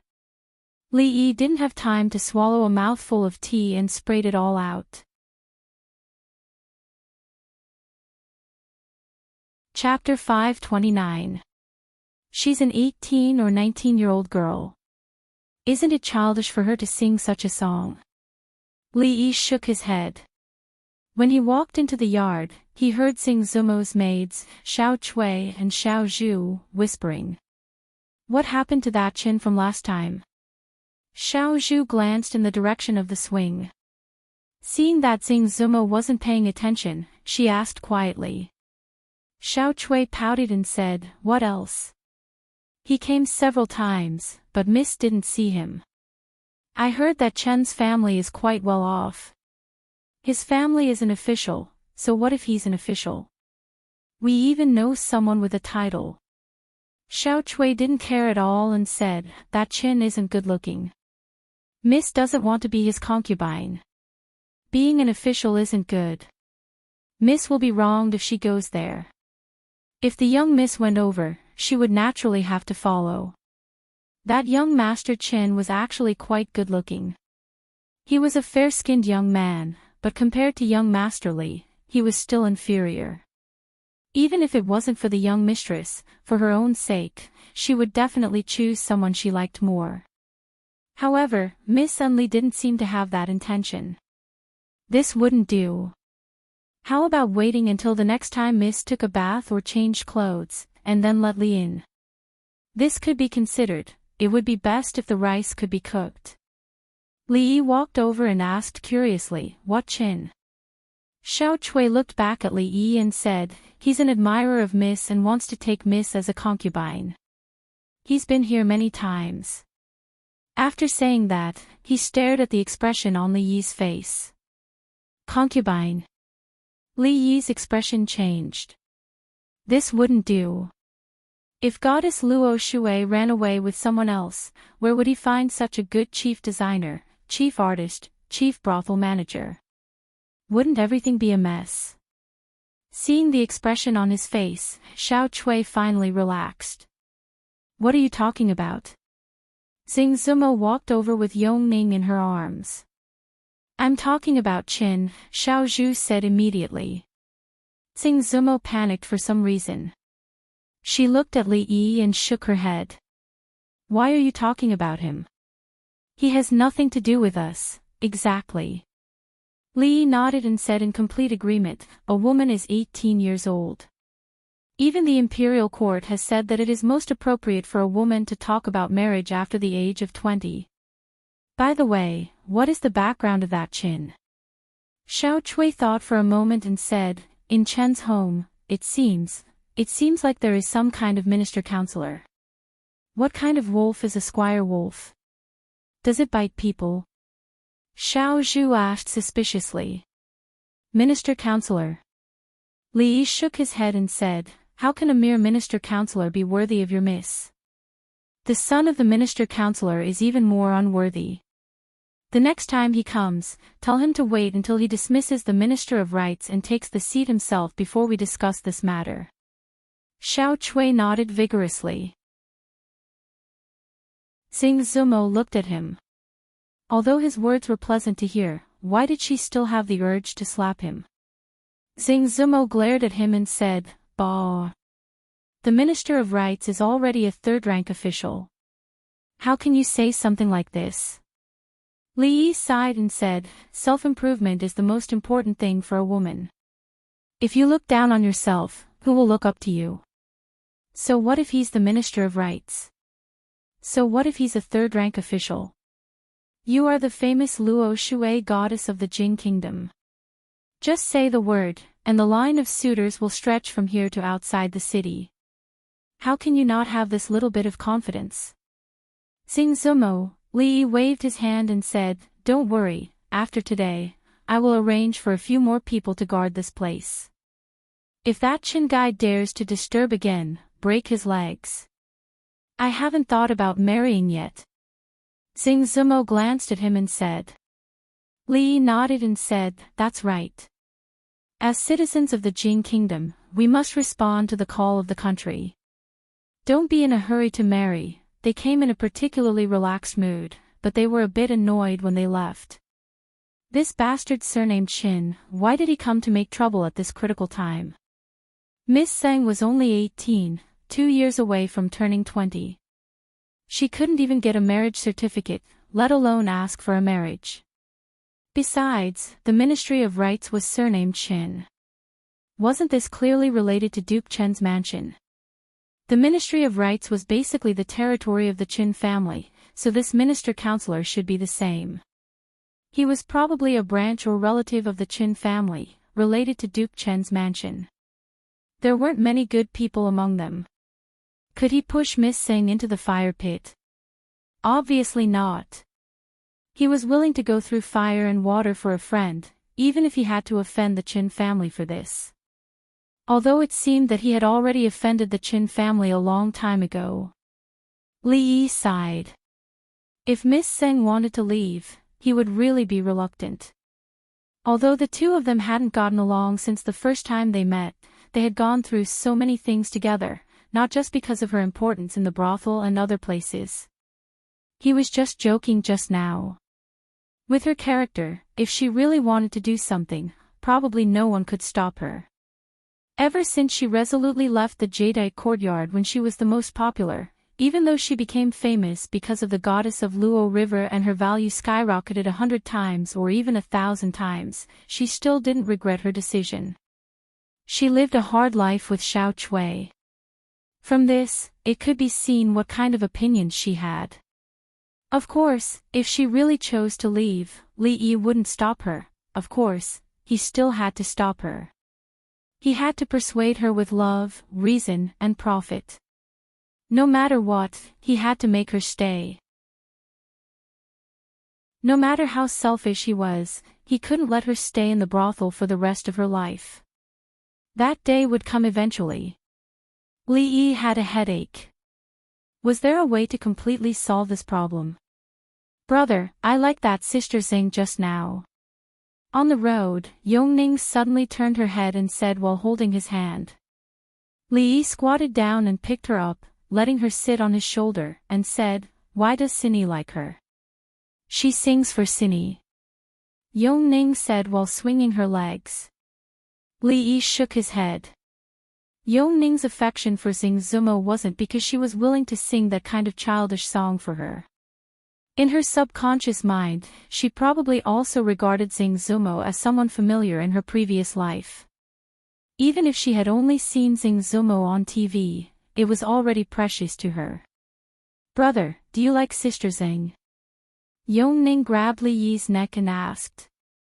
"Do you like her?" "I like her." Li Yi sighed and said helplessly, his neck was about to break. "Yeah, I knew it." The little girl was obviously happy. "Brother, I want to hear you sing." She became more talkative when she was alone with Li Yi. "Sure, what song do you want to listen to?" "Two Tigers." "Can you change to another song?" "Change what?" "How about Don't Look at Me, I'm Just a Sheep?" "I've heard it just now." Okay. Li Yi could only shake his head helplessly again. A moment later, a voice came. Two tigers running fast, one without ears, one without tail, how strange. How strange. A few steps behind him, several palace guards tightly pursed their lips, but they didn't dare to laugh. Their bodies were slightly trembling, and their faces were already a little blue. Even the faces of the two gray-robed old men twitched when they raised their heads to look ahead. Hearing a strange movement behind him, Li Yi turned around and saw their expressions. He said coldly, "If anyone dares to laugh today, I'll push the merry-go-round for the whole day tomorrow." This was a life-threatening task. When the guards heard this, their expressions immediately turned serious and no longer showed the slightest hint of surprise. Li Yi turned around with satisfaction and continued to sing, "Two tigers, puff. Ha. I really can't help it." All the guards clutched their stomachs and staggered. Li Yi's expression was calm, and he didn't look back. Fong had been working hard these days, and it was time to take a few days off to relax. Chapter 530. Don't underestimate me just because I'm a sheep. The intelligence of a sheep is unimaginable. Xiao Huan hummed the song she had just learned to prepare for tomorrow's Mid-Autumn Festival. Ever since she could remember, she had always spent the Mid-Autumn Festival in the Stockade Village. First, she spent it with the master and the young mistress. Then, it was only the young mistress and the young mistress. Then, she had the young master. From then on, the Mid-Autumn Festival was different from before. Everything was good in the capital city, except that the moon was not as round as in Qing and Prefecture. She still remembered that the young master told them the story of Chang Yi flying to the moon last Mid-Autumn Festival. Of course, there were even more incredible things about the moon. However, it was fine that the moon was not round, but the key was that the son-in-law seemed to be very happy. In Xiao Huan's memory, the son-in-law was not that happy during the Mid-Autumn Festival or the 15th of every month. So every few days, she would feel a little worried. She did not know why there was such a change now, but change was always good. Ever since that little princess came to the house, the son-in-law had changed a little. Sometimes, she would have a sour feeling in her heart. Later on, she thought that she would soon return to the palace and live alone in a very big room. It must be very lonely. She did not know if she would be afraid to sleep at night. In any case, when she was that young, she did not dare to sleep alone. Thinking of this, she felt some sympathy in her heart, and the trace of jealousy in her heart also dissipated. Li Yi walked out of the room. He had just coaxed Yongning to sleep. Tomorrow was the Mid-Autumn Festival. Although he wanted to keep her, the old emperor would definitely not allow it. It had only been less than a month and a half, and the old emperor had called her back to the palace for 3 days. Rounding it up, it was 10 days. He had to postpone it for 10 days next month. Otherwise, he would suffer a great loss. Speaking of which, since coming to the capital, there had been a lot of messy things. It was only recently that he had completely relaxed. He really hoped that the days would continue like this. What king of Shu, what Chen family, what young Duke Qin, what Dianxia Academy. He didn't have to care about those messy things anymore. Yongning had just fallen asleep, Xiao Huan was busy in the kitchen, and Mississippi Lu rarely stayed out of the house. She was wiping her precious Choshue in the yard. In the room beside her, the proud Lolita looked excited. She was talking with Rui. What a harmonious and warm scene. Sister Rui, can you let me marry Sir in the future? As soon as Li Yi stepped into the room, he heard the Tsundra Lolita pulling Rui's hand and saying this. The warm and harmonious scene was instantly shattered. Rui was stunned for a moment, then she chuckled. She really couldn't answer this little girl's joke. I'm not joking. The Tsundra Lolita was a little anxious and said, even if I really marry Sir in the future, Sister Rui is still a sister. I will be very obedient, just like now. I will always be younger than Sister Rui. Seeing that Rui was still unmoved, the Tsundra Lolita gritted her teeth and said, Two younger is fine too. At most, 1 younger than Sister Zheng that Sir secretly went to see. No younger than that, Sister Zheng. Rui let out a soft cry of surprise. She looked over the Tsundra Lolita. Sister Zheng. Mississippi Lu's Choshue had already been wiped. She crossed her arms and carried her long sword in front of her chest.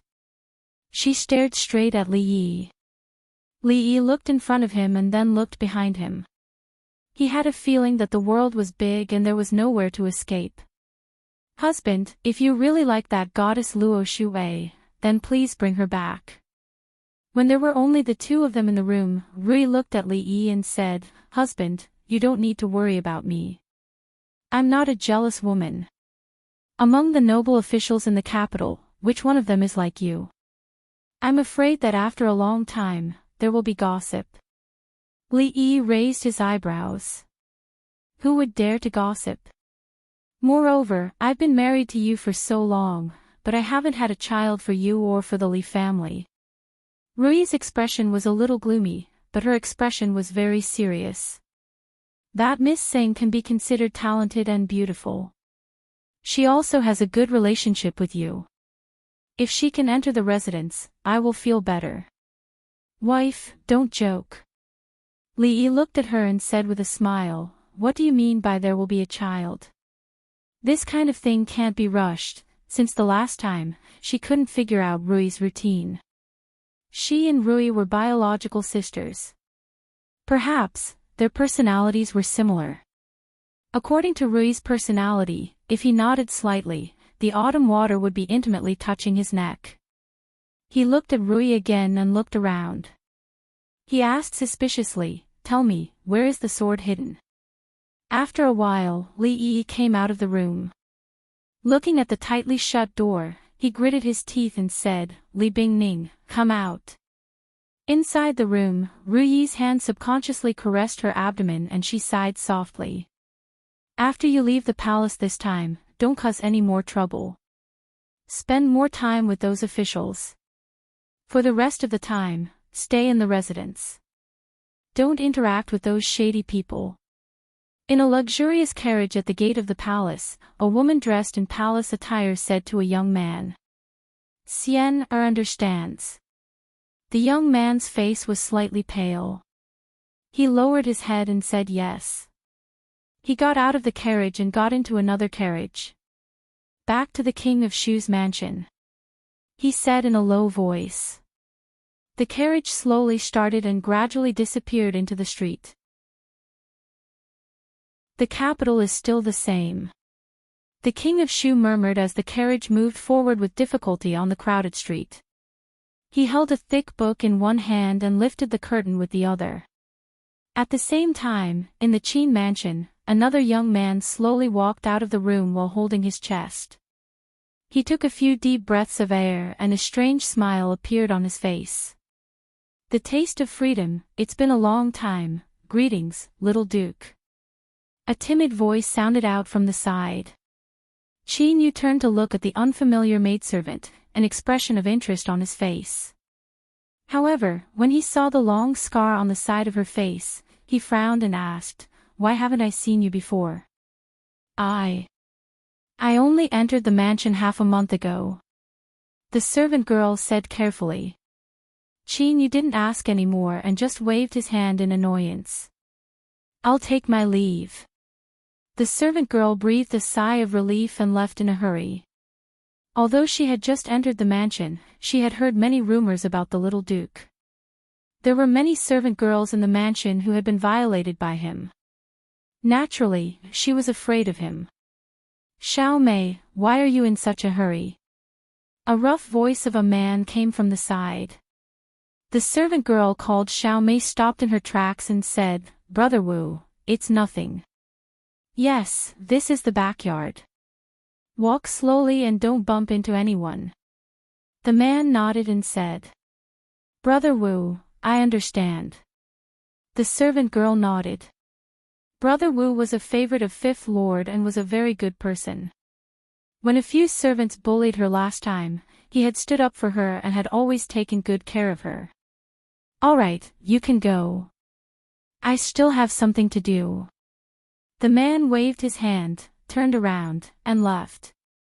The servant girl named Xiao Mei stood there in a daze for a while. She sighed, and a complicated expression appeared on her face.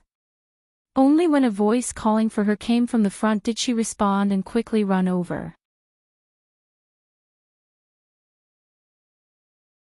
Chapter 531.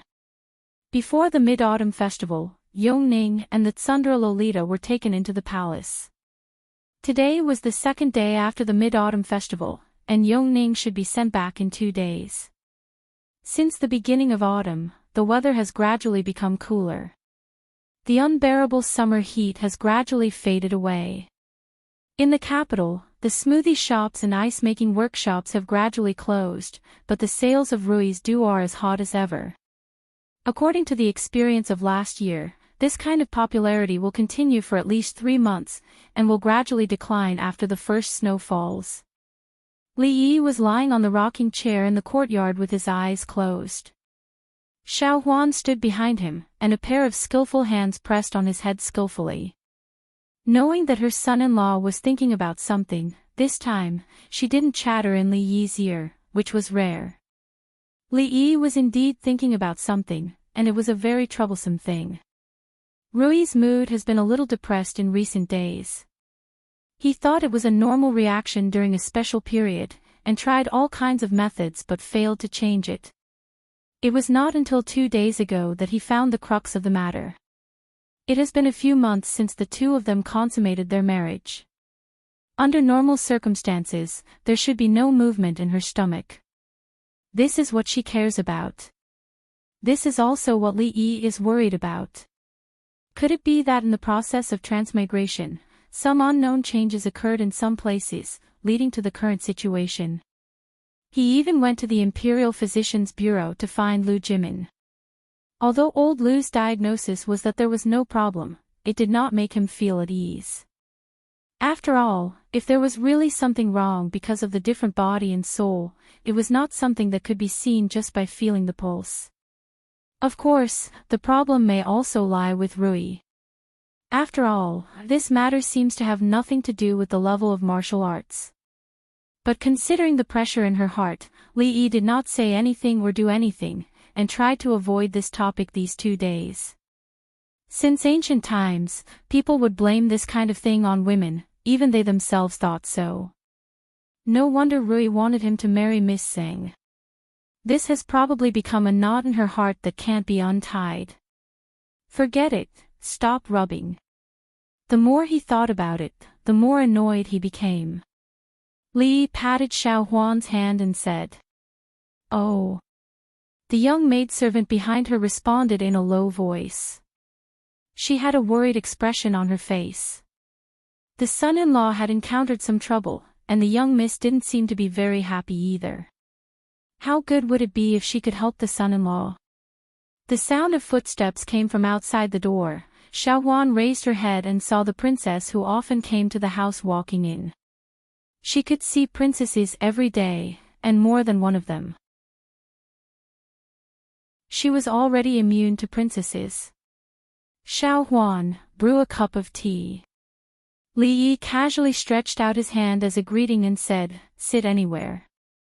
The maidservant looked around. There wasn't even a chair here. Did the son-in-law want the princess to sit on the floor? "Guild leader, you shouldn't be so free lately, right?" Li Yi asked lazily as he looked at the princess. Mingzu didn't sit down. She looked at him and said, "The specific things are naturally done by the subordinates. I'm not that busy." Li Yi sat up from the chair and looked at her. How could she not be busy? The women's union didn't bring all the women together to hold a party every day to discuss which perfume smelled better or which brassiere was more stylish. They clearly could do more things. Mingzu looked at him and asked, "When the women of the noble families in the capital unite, they can indeed do some practical things for more women.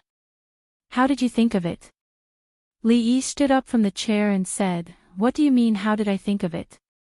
The women's union is the crystallization of the wisdom of the women in the capital. What does it have to do with me?" The princess nodded and said, "I always feel that the women's union can do more than help the court implement the law of delaying the age of marriage for women. What do you think?" Li Yi waved his hand and said, "I don't understand the matters of you women. Say a few words." Mingzu looked at him and said, "Delaying the age of marriage for women and standardizing the midwifery procedures were all proposed by you." "I really don't understand. Say it." Li Yi hesitated for a moment and said, "Then I'll simply say a few words." "I'm all ears," the princess said as she sat in the chair that Li Yi had just sat in. "This women's union, of course, has more than just that.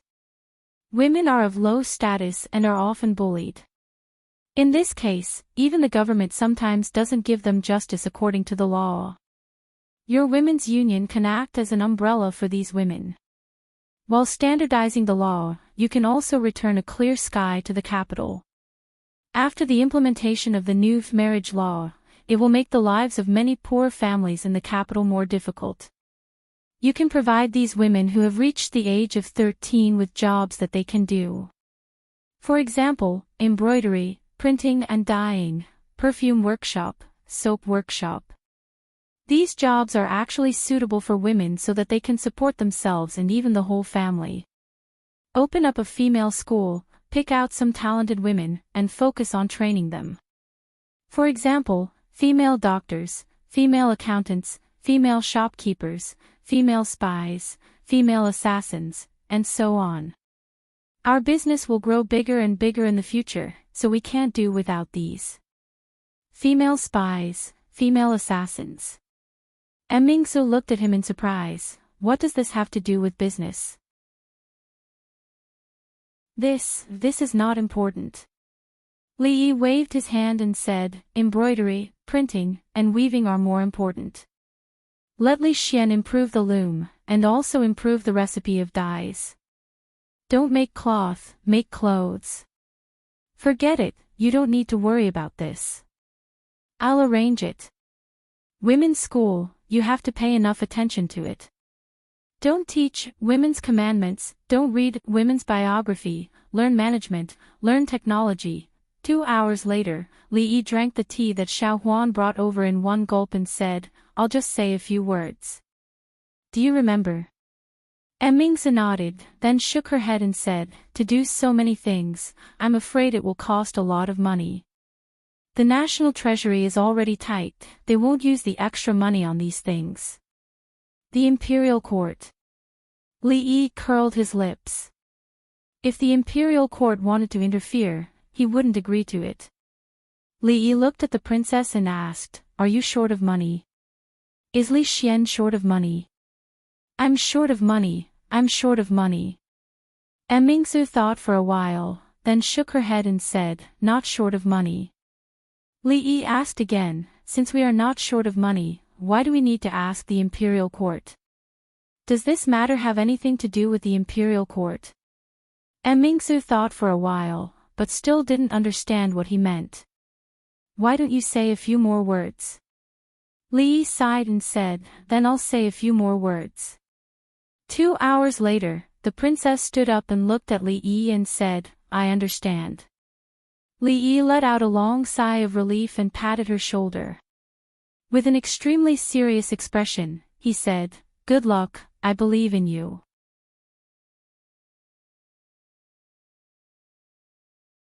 Chapter 532.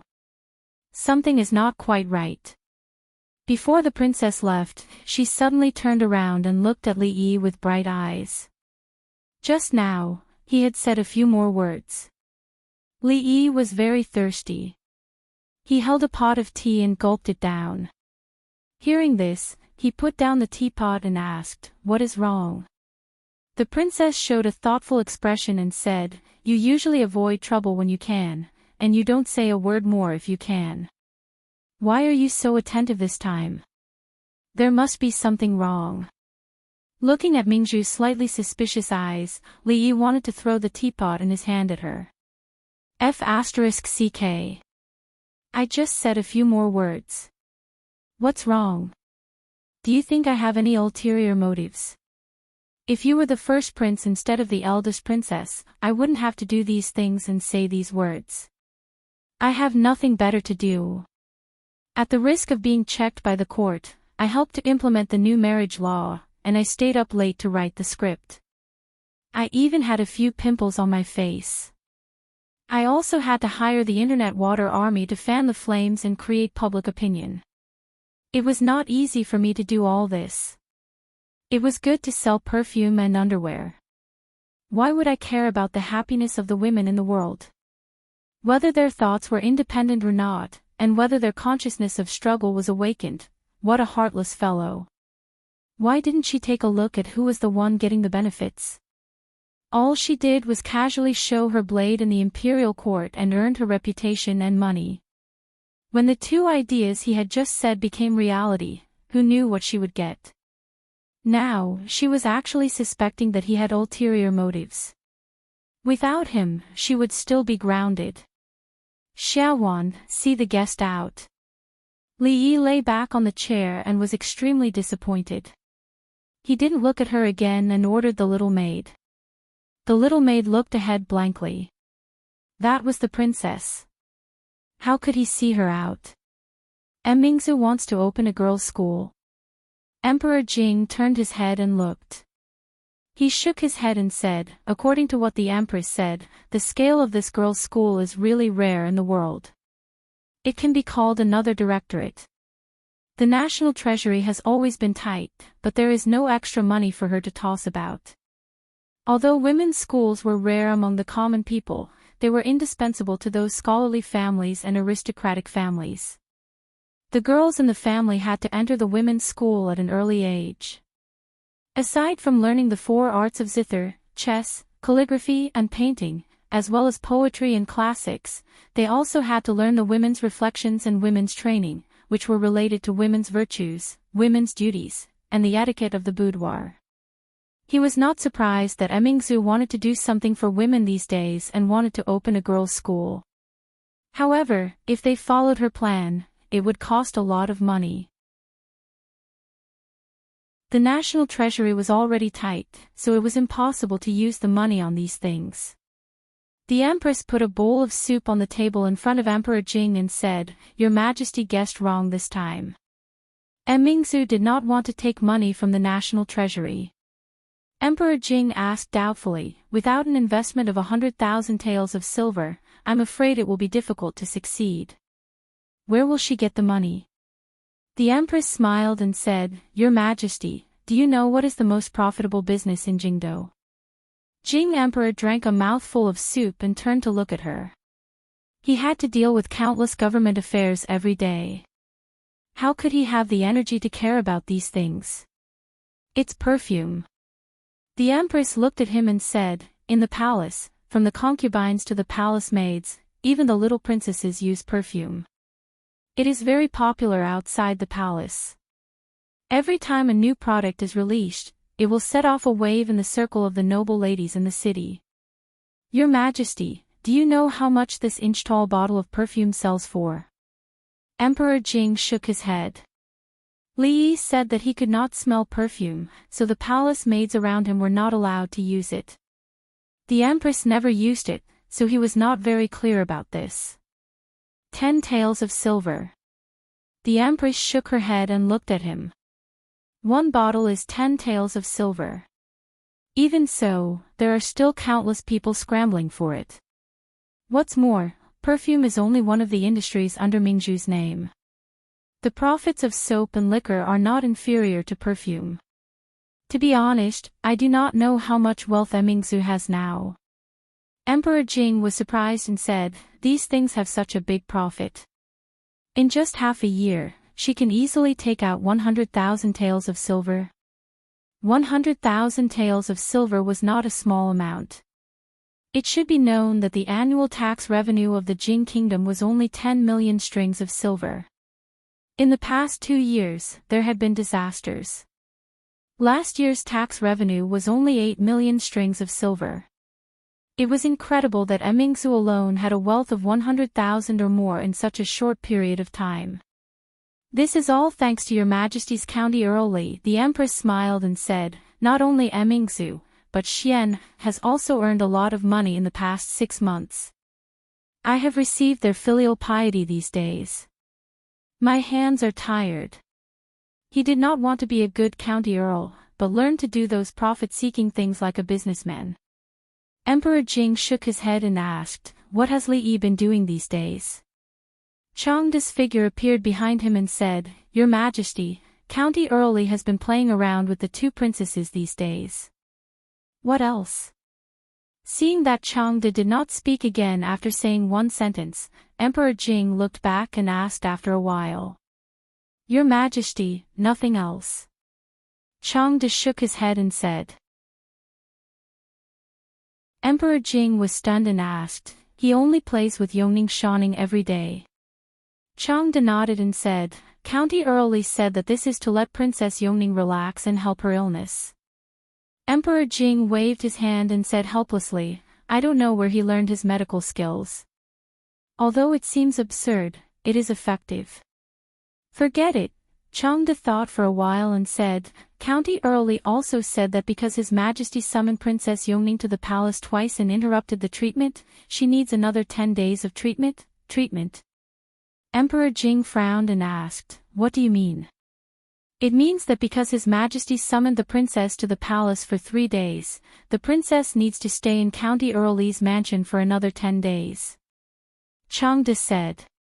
"Nonsense." Emperor Jing slammed the table and said, "A monarch does not joke. I said 2 months, so it is 2 months. Not a day more, not a day less. You actually blame me for summoning Yongning into the palace. Why? Can't I see my own daughter?" Changda sighed and said, "County Earl Li said that the last 10 days are very important. If something goes wrong, I am afraid that all the previous efforts will be wasted. Her Royal Highness may become like before." Hearing this, Emperor Jing's body shook slightly. How could he forget that stupid expression and empty eyes? After a moment of silence, he gritted his teeth and said, 10 days, forget it. 10 days is 10 days. Thinking of another thing, Emperor Jing suddenly asked, where did Shaning go? Why haven't I seen her these days? Changde pondered for a moment and said, didn't His Majesty order that Princess Shaning can go out of the palace these days? Only then did Emperor Jing remember that Shou Ning had thrown a tantrum and threatened to go on a hunger strike. He had a headache before he agreed. In these 2 months, he could go out of the palace to see Yong Ning. Did she go every day? After a while, an angry voice came from the Hall of Diligent Government. Is it not enough to kidnap my daughter? Do you want to kidnap another one?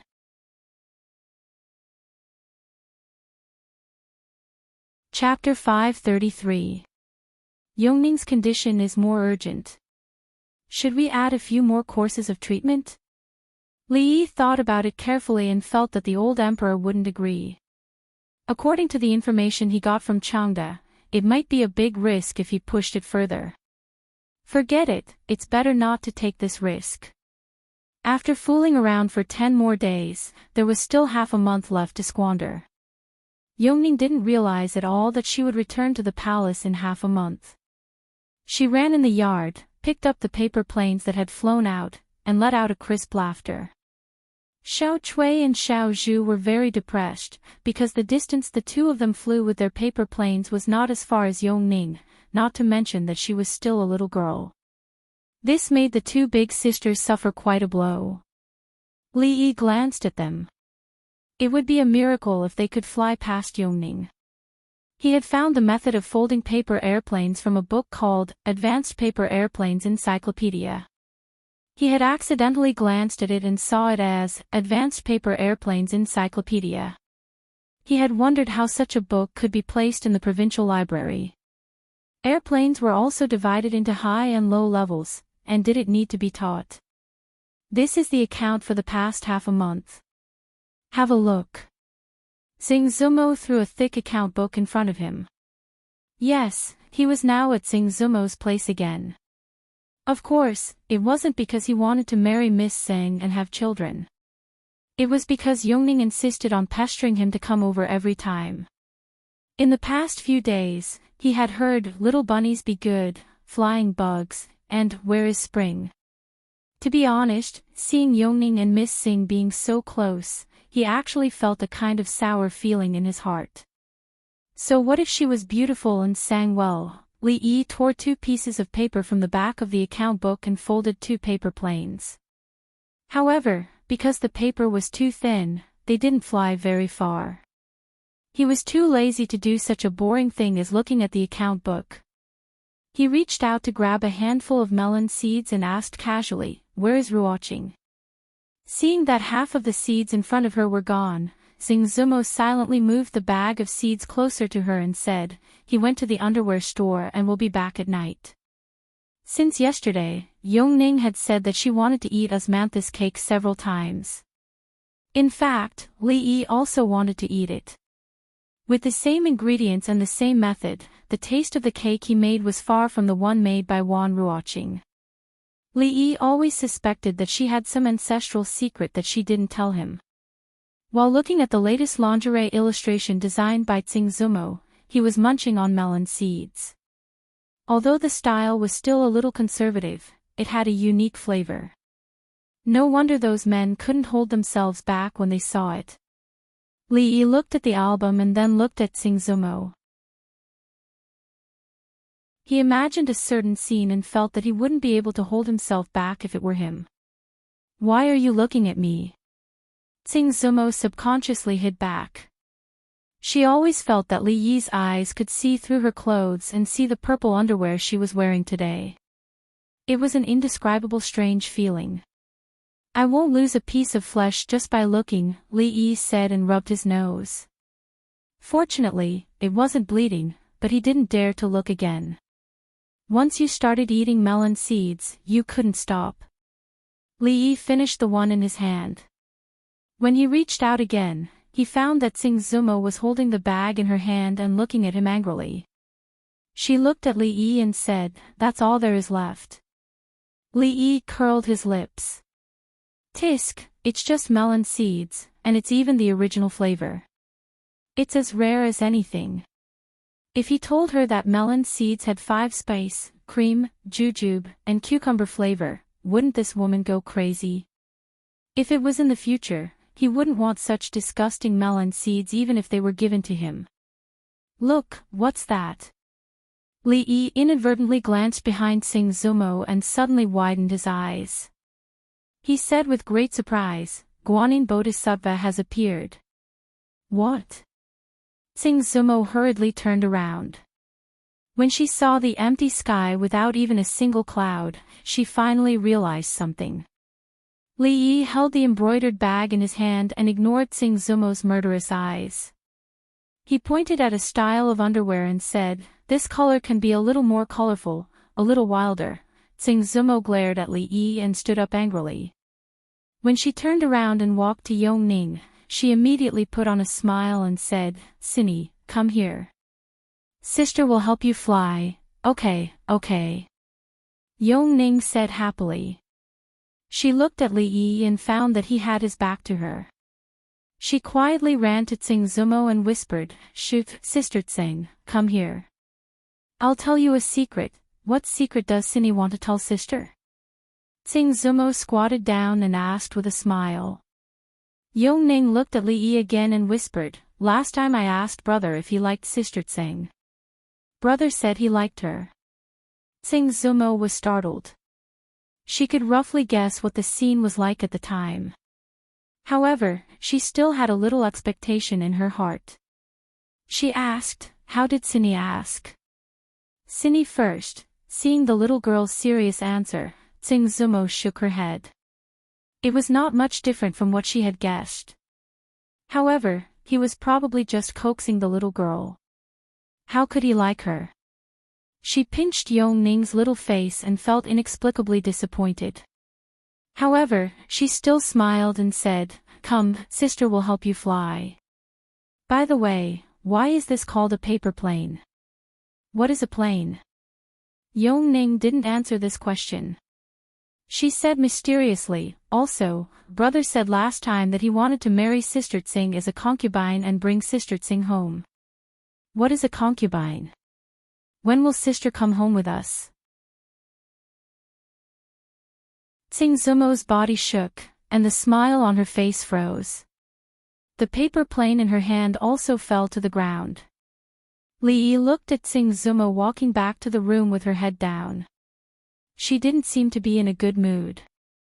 "It can't be, just because I ate a small bag of melon seeds." "Hey, what's wrong with you?" "I'll return the melon seeds to you." "It can't be, how about I buy a big bag for you?" Hey, why did you close the door?" Seeing her go in and close the door, Li Yi stood up in shock. He was a little confused. "It's just a few melon seeds, Qin Manor, in a certain exquisite courtyard. Congratulations on your recovery, Brother Qin." "Congratulations, young Duke Qin. Young Duke Qin has just recovered from his injury, so it's not suitable for you to drink. This toast is for you." Young Duke Qin was an influential figure in the capital's foppish circle. Not only was his status respected, but his luck was also different from others. He was violently beaten by Crown Prince Li Xian, slapped in the face by Li Xianzi, and grounded by Prime Minister Qin for half a year. It was not easy for him to end his grounding early. But in less than 2 days, he was seriously injured by a righteous man who saw injustice because he molested a woman on the street. Several of his ribs were broken, and he had been recuperating at home until today. Such a bumpy experience made those who saw it sad and those who heard it cry. Everyone was watching with wide eyes to see what the next unfortunate thing that young Duke Qin would encounter would be. There were only 2 people who could sit at the same table as Qin Yu. Cui Qingyu took a sip of wine and asked, "That thief still hasn't been caught?" Chen Lijun shook his head and said, "That person acted decisively. Before the officers arrived, he had already left the city. Although he left his name behind, for people like that, once they escape, it will be as difficult as ascending to the heavens to catch them again." "It's fine." Qin Yu shrugged as if he didn't care much about this matter. He asked, I heard that your highness also left the palace. Just 2 days ago. Cui Qingyu nodded and said. With your highness's temper, why didn't you find trouble with that person? Qingyu raised his eyebrows and asked. You mean Li Yi? Cui Qingyu glanced at him. The hand of a servant girl who was pouring wine for him suddenly trembled and the wine spilled on the table. The servant girl with a long scar on her face turned pale and hurriedly wiped it with her sleeve. Cui Qingyu frowned and said, Okay, put it here, I'll do it myself. Besides that Li Xianzi who is deeply favored by the emperor. Oh, I should call him Li Xianbo now. Besides him, who else could it be? Qin Yu's mouth pulled into a strange smile. Cui Qingyu shook his head and said, with his current status, no matter what, your highness can't do anything to him. After your highness left the palace, your highness closed your door and didn't go out. I heard from the servants of the prince's mansion that your highness only read books every day and seems to have completely changed your temperament. Cui Qingyu's voice gradually became smaller. The servant girl with a scar on her face retreated to the back. She lowered her head and bit her lips. Her eyes were extremely complicated.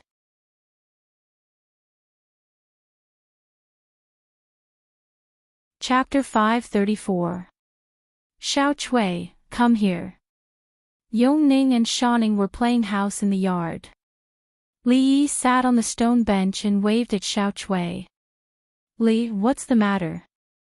Xiao Cui ran over. Is your young mistress on her period these days?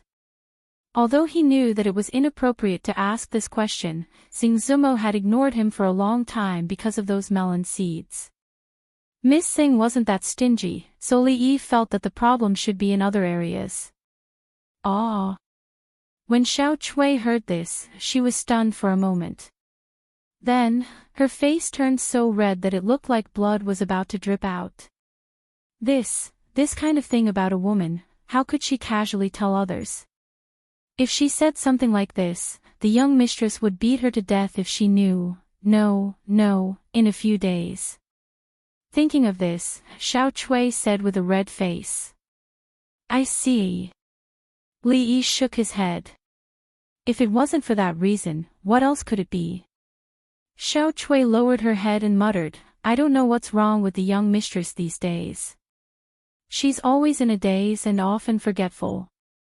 The young mistress has never been like this before. In short, it's very strange. Inside the room, Xing Zumo sat at the table with a brush in her hand. Her eyes were slightly unfocused, and the rice paper in front of her was blank. The knocking continued for a long time before she heard it. She put down the brush and said, The door isn't closed. Come in. Crash. Li Yi threw a big bag on the table, looked at her and said, Salt and pepper flavor, 5 spices flavor, cream flavor, red dates flavor, plum flavor. I just ate a few of your melon seeds, is there a need to be so angry for so long? Xing Zumo was stunned. She opened one of the small bags, and a strange fragrance wafted out. She tasted one, and the expression on her pretty face changed slightly. Then, she put them all away and said to Li Yi, When was I angry? It was a woman's nature to refuse to admit it. She almost wrote the word angry on her face. How dare you say you're not angry? If you're not angry, then give me back my melon seeds. You mentioned a clothing store yesterday. What's going on? Xing Zumo deliberately changed the topic. Li Yi shook his head and was finally able to speak normally. He said, The fame of underwear has already spread. We can expand our business and make ready-made clothes. In addition to the common styles, we can also design some new styles and divide the sizes. Whichever one the customer likes, they can wear it directly after paying the bill. In this era, there were no clothing stores. There were only cloth shops. Small families would buy cloth at home and cut it into their own clothes. Rich families would hire a tailor to make it, so there was no concept of ready-made clothes for the time being. Food, clothing, housing, and transportation. No matter what era it was, people couldn't live without these four things. If you were to engage in these four industries, you would never have to worry about being eliminated by the times. Although she would be involved in the ready-made clothing industry together with Her Royal Highness, she had always contributed money, manpower, and effort. She would just sit back and wait for her share of the profits. She would not ask about the management. Sing Zumo said while eating melon seeds, after opening 2 new underwear stores, there is a lack of manpower. If we want to open a ready-made clothing store, we will need more women who are good at needlework. I'm afraid the brothel will not be able to find so many. Li waved his hand and said, "Don't worry about this. There will be no shortage of manpower soon." Near the capital, the new marriage law was enforced. In the following period of time, there would be many women between the ages of 13 and 16 staying at home doing nothing. This was also a headache for the court. If they could have something to do and solve the problem of employment for women of the right age, the court would definitely strongly support it. Then when Sister Ruoqing comes back, I will discuss it with her. Tsing Zumo said, then looked at Li Yi and said, I have something to ask you. What? Li Yi looked back at her. You. Tsing Zumo opened her mouth and thought about it. In the end, she didn't say anything. She waved her hand and said, forget it, it's nothing. It was very impolite to not finish a sentence, especially for people with obsessive-compulsive disorder. This time, Li Yi was not in a hurry to leave. He looked at her and asked, what is it? Nothing, you can go. Tsing Zumo waved her hand impatiently. Really? Really? Then let me grab a handful of melon seeds before I go. I want the creamy ones. The Wang family village was a small village less than 10 miles away from the capital. Although the Wang family village was located outside the most prosperous capital of the Jing kingdom, it didn't have much of the capital's glory. The dozens of families in the village relied on the thin fields at the front of the village to eat. When the year was good, they could drink thin rice every meal. When the year was bad, the family had to tighten their belts and pray for God's blessing. Wang Lao was an ordinary villager in the Wang family village. At this time, he was squatting on a rock in the yard, smoking a pipe and sighing. Dad, it's time to eat. A little girl about 10 years old, wearing coarse clothes and an apron, came out of the dilapidated house. She walked in front of him and said timidly, Eat, eat, eat. You only know how to eat all day. You won't be able to get married.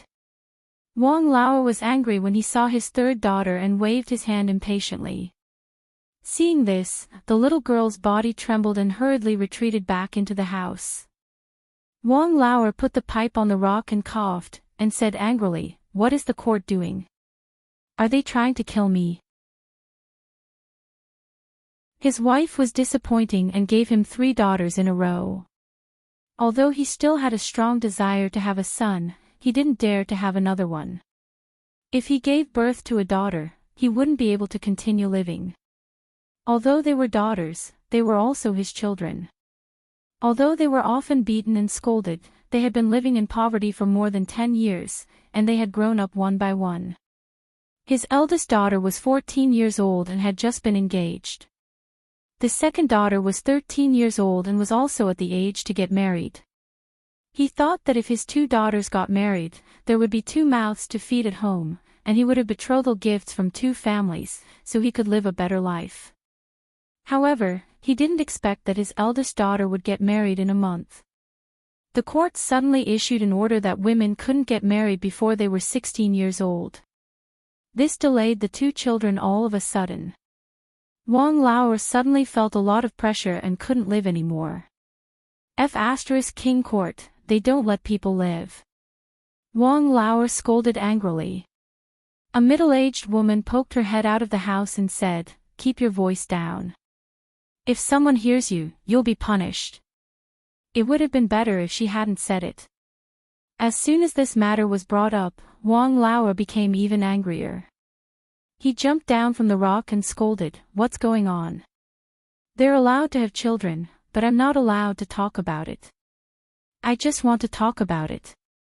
This King court, they even care about me marrying off my daughter. Wang Lao, who are you calling King dog?" Following this voice, an official dressed in black walked in from outside. "This King Wang Ergu, he owes me 2 copper coins and hasn't paid me back in a month." Wang Lao looked at the official with a fawning expression and asked, "Sir, what brings you here today?" The official waved his hand and flipped through a booklet in his hand. He went straight to the point and said, "Wang Lao, your Zhaodi and Indi are both over 13 years old, right?" When Wang Lao heard this, he was stunned for a moment. His expression immediately changed and he said warily, "Sir, my Zhaodi and Indi are both betrothed. I don't care if they are betrothed or not, as long as they are over 13 years old." "Oh right, your Liudi." Wang Lao's face was full of fear. My Liudi is only 10 years old. She is still a child." The official glanced at her and directly asked, "It said that if any family has a girl who is over 13 years old and has good sewing skills, she can work in the workshop. She will work for 8 hours a day and will be paid 10 copper coins. Will your families Zhaodi and Indi go?" No. Wang Lao shook his head repeatedly. How could he believe the official's nonsense? 10 copper coins for 8 hours a day. He couldn't even earn that much even if he worked 16 hours a day. Was he trying to trick his own daughter? All right, then I'll remember it. The official waved his hand and turned to leave. Wang Lao was stunned when he heard this. He left just like that and didn't want to force him. What if he scared him a little more and he agreed? Dad. A figure hurriedly ran in from outside. It was a 13 or 14-year-old girl who panted and said, "Dad, I heard that Her Royal Highness's workshop is recruiting people. For the first 3 months, it will be 10 copper coins a day.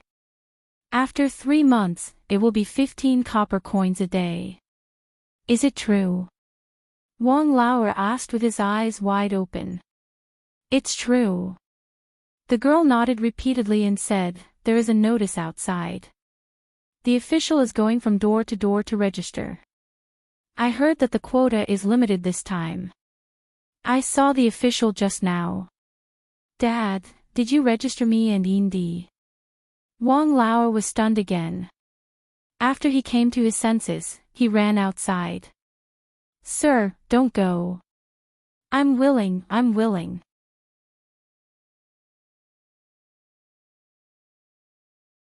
Chapter 535.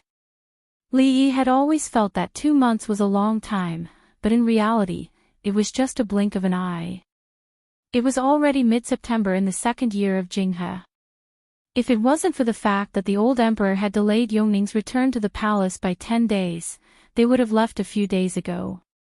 The reason why it was them and not her was because in the past 2 months, the Tsundra Lolita had used the excuse of visiting Yongning to visit them for 2 whole months. The official reason for these 2 months was to treat Yongning's illness. Of course, this matter was still limited to a very small number of people. After all, for her safety, the old emperor wouldn't spread the news of the young princess leaving the palace. None of the court officials knew about this. Although Li Yi knew that Yongning wasn't sick at all, it would be good for her to leave the palace for a few days. With a soul that didn't match this era, staying in the palace all day would probably cause her illness. He didn't dare to make any excessive requests. In the future, he would take her out of the palace for half a course of treatment every month for 3 to 5 days. The old emperor wouldn't likely refuse. In these 2 months, it took a lot of effort to finally make her understand what she could say and what she couldn't. Although most people treated her words as the nonsense of a child, when she grew up in a few years and was heard by someone with ulterior motives, there would be some trouble. Drunken Moon Restaurant, I'm hungry. Let's go eat here. The proud Lolita didn't want to shop anymore. When they walked to a certain restaurant, she pulled on Li Yi's arm and kept shaking it. Li Yi raised his eyebrows and said, "Didn't you want to eat braised prawns today? We don't have it here." Let's eat here first. We'll eat something else when we get back. The proud Lolita, who was good at accounting, would never suffer a loss. Although she said that she would eat a lot of delicious food when they got back, that was a matter for when they got back. It didn't conflict with what they ate now. Li Yi looked at Yongning and saw her nod. He waved his hand helplessly and said, "Then let's go in. I'll go buy something over there. You guys go in first." Tsing Zumo said to them and took Xiao Chui to a shop in front of them. It was the Golden Jade Pavilion, a place that sold jewelry. Yongning was sticking to him more than she was sticking to him, and this caused Li Yi to feel rather depressed. Could it be that young girls are naturally easier to get close to? Of course, he was only slightly depressed, and he hoped that Yongning would be able to find more sustenance here. Find a quiet room. It's best if it's near the window. Li Yi looked at him and said as soon as he walked in, a waiter came out to welcome him with a smile. "Sir, have you made a reservation?" The waiter asked with a smile. "What's wrong? Is it a full house today?" Li Yi looked around. Although it was mealtime, there weren't many people eating here. There shouldn't be no room. "Sir, there is something you don't know. Guests that come to the Drunken Moon Inn must make a reservation in advance. This is the rule of the Drunken Moon Inn," the waiter patiently explained. Li Yi looked at the old man behind him. This kind of thing should be a piece of cake for them. The old man nodded and walked to the front. Not long after, the waiter wiped the sweat on his forehead, and the smile on his face became even brighter. "Sir, please go upstairs." Although he was just a small waiter in the Drunken Moon Inn, he had received many nobles on a daily basis, so he naturally had some experience. Although these people still didn't reveal their identity, the old man gave off a very scary feeling. The most important thing was that sign. In short, these people probably couldn't be easily offended. Making a reservation in advance was the rule of the Drunken Moon Inn. Rules were made to be broken. Rules for ordinary people were not suitable for some people. On the way upstairs, the gray-clothed old man frowned and asked, "Why not the Sky Room 1?" The waiter wiped his cold sweat and said carefully, "Sir, unfortunately, the Sky Room 1 was booked by a group of nobles today." Okay, as long as there's food. People who came from the palace had a lot of problems. Li Yi waved his hand. This kind of mysterious sense of superiority, other than the palace, couldn't be cultivated in ordinary places. When he passed by the so-called Sky Room 1, a waiter went in to serve the dishes. Li Yi casually glanced over and saw that there were quite a lot of people in the room. There was even a woman singing. She really knew how to enjoy herself. He wasn't interested in the so-called nobles there, so he turned his gaze away and was led by the waiter to a room next door. The standard of this Drunken Moon Inn was not low, even in the capital. The private room was extremely spacious, and even the surrounding walls were hung with paintings and calligraphy. Li Yi only needed to glance at them to know that the value of these things was not low. Of course, the most representative of the standards was the price of the dishes here. A plate of tofu for 3 taels of silver, a huge profit. This was no different from robbing people. Could it be that their tofu was colorful? The price of this plate of tofu was enough to cover the annual expenses of a relatively well-off family. Not to mention ordinary people, without tens of thousands of taels of silver, they wouldn't even dare to order a plate of tofu here. Only those rich people who wanted to show off their status, at least for Li Yi, although he wasn't short of money, he wouldn't waste it like this. Of course, if the money was reimbursed by the palace, it would be a different story. When the arrogant Lolita and Yong Ning were discussing what to eat, Li Yi took a sip of tea and thought about something else. Since the academy was still under construction, it would take a long time.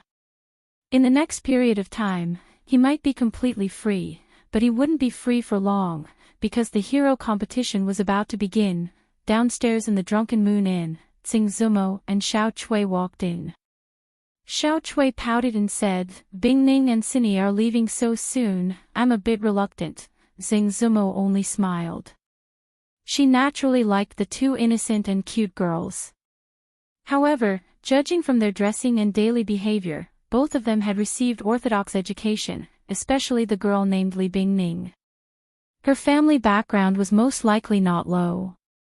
She had learned etiquette at home when she was a child, so she was a little more sensitive to these things.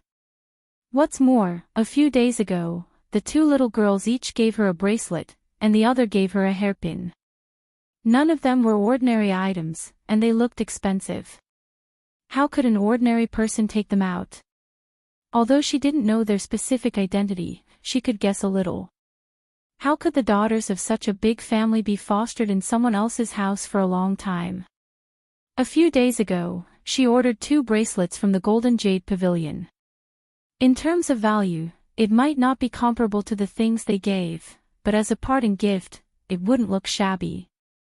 Seeing that there were guests coming in, a waiter immediately went to greet them. Xiao Chui described a few words to them, and the waiter immediately stretched out his hand respectfully. "2 ladies, please go upstairs, the person you are looking for is in the second sky room." The two of them walked up the stairs, and at this moment, a young man walked out of the first room. When he saw the waiter walking toward him, he cursed, "Why haven't you served the 2 pots of 1000-day drunken wine yet? Why are you wasting your time looking for them?" Halfway through his words, he looked at the 2 girls behind the waiter, and his expression was slightly startled. A puzzled expression appeared on his face, and he scratched his head, as if he remembered something, and immediately exclaimed, "It's you."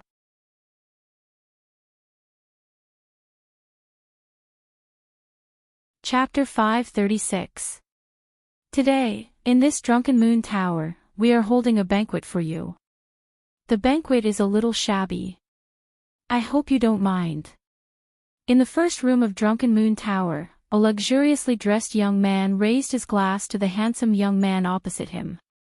Although I live far away in Chuzhou, I know that this Drunken Moon Tower is not shabby. Besides, we are all on the same side. Xiaxian, you are welcome. The young man waved his hand and took a sip of wine. He turned to the person next to him and asked, "When we were in Chuzhou, I heard that Brother Qin was unwell. How are you now?" "I am fine." Qin Yu cupped his hands and said. Recently, he had just recovered. According to the doctor's advice, he should focus on recuperation and should not be too active. However, Duanyang's identity was special. Among his peers, someone of similar status had to come out to greet him. Chen Lijun and Cui Qingyu were busy, so he was the only one left. The young man smiled and said, "With your identity, you should take more guards with you when you go out in the future." Qingyu nodded. He was used to being domineering in the capital and no one dared to stop him. Who would have thought that he would encounter what happened last time? After this incident, he had greatly increased the number of guards to avoid encountering strong people in Jianghu like last time. At this moment, there were about 10 young people at the banquet. Among them, little Duke Qin and Duanyang were the leaders. Duanyang was the son of King Hui. His mother was the legitimate daughter of the Chui family and the younger sister of concubine Chui. Therefore, he had a close relationship with the Chui family and the king of Shu. The young man looked at Qin Yu and asked, "Have you seen Brother King of Shu these days? His Highness has closed the door of his mansion since he came out of the palace." Qin Yu shook his head and said, "Although I'm not in the capital, I've heard about what happened to the King of Shu. Who exactly is the county magistrate of Chang'an? How could he be so free and unfettered when he offended his superior? What's going on?" Speaking of this matter, Royal Prince Duanyang's face showed a hint of sternness. He only had a general idea of this matter, but he did not know the details. The people at the banquet looked at each other.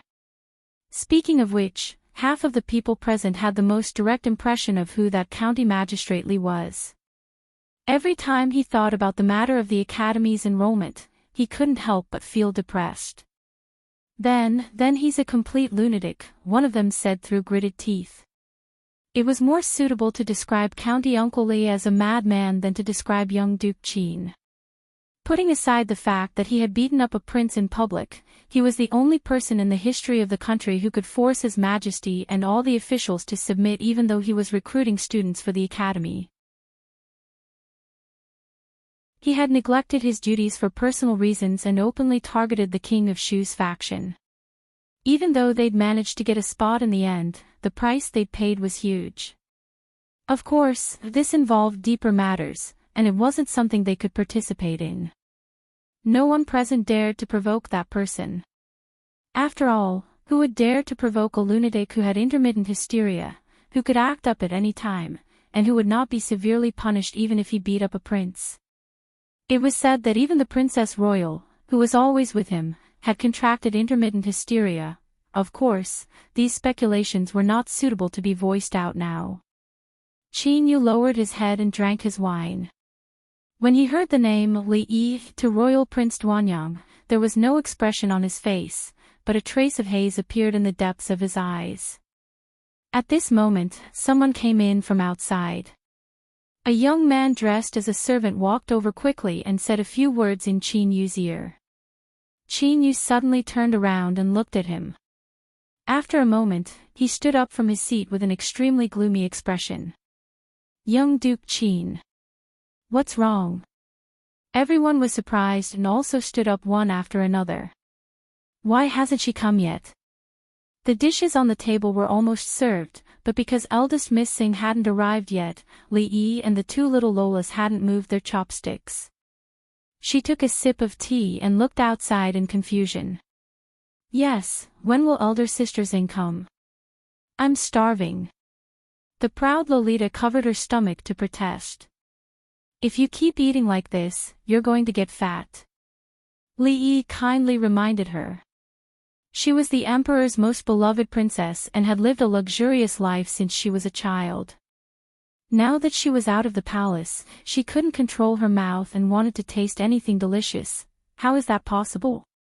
I practice martial arts with Imperial Sister every day. The proud Lolita looked indifferent. Then, she seemed to remember something and looked at Li Yi angrily and asked, "What's wrong? If I get fat, you won't want me anymore. I'm telling you, stop, stop, stop." Li Yi had a headache and hurriedly waved his hand. Don't say such things in front of your imperial father and imperial mother. The unconvinced proud Lolita wanted to say something more, but the door was suddenly pushed open. Xing Zumo walked in with a flustered expression and said, "Quick, let's go." The proud Lolita and Yong Ning were the first to be pulled up by her and quickly walked out of the door. Li Yi also stood up curiously. The proud Lolita shouted as she walked out of the door, "Hey, don't go. We haven't eaten a bite yet, there's still a beggar's chicken not served." The gray-robed elder standing at the door stopped the woman who was holding the two princesses. From the room on the side, a figure walked out. Then 2, 3, and more than 10 people walked out. Xing Zumo's face was pale as she protected the two little girls behind her. Xiao Chui stood beside her. When she saw the man walking in front of the crowd, there was no trace of blood on her pretty face. "It's over," she thought in her heart.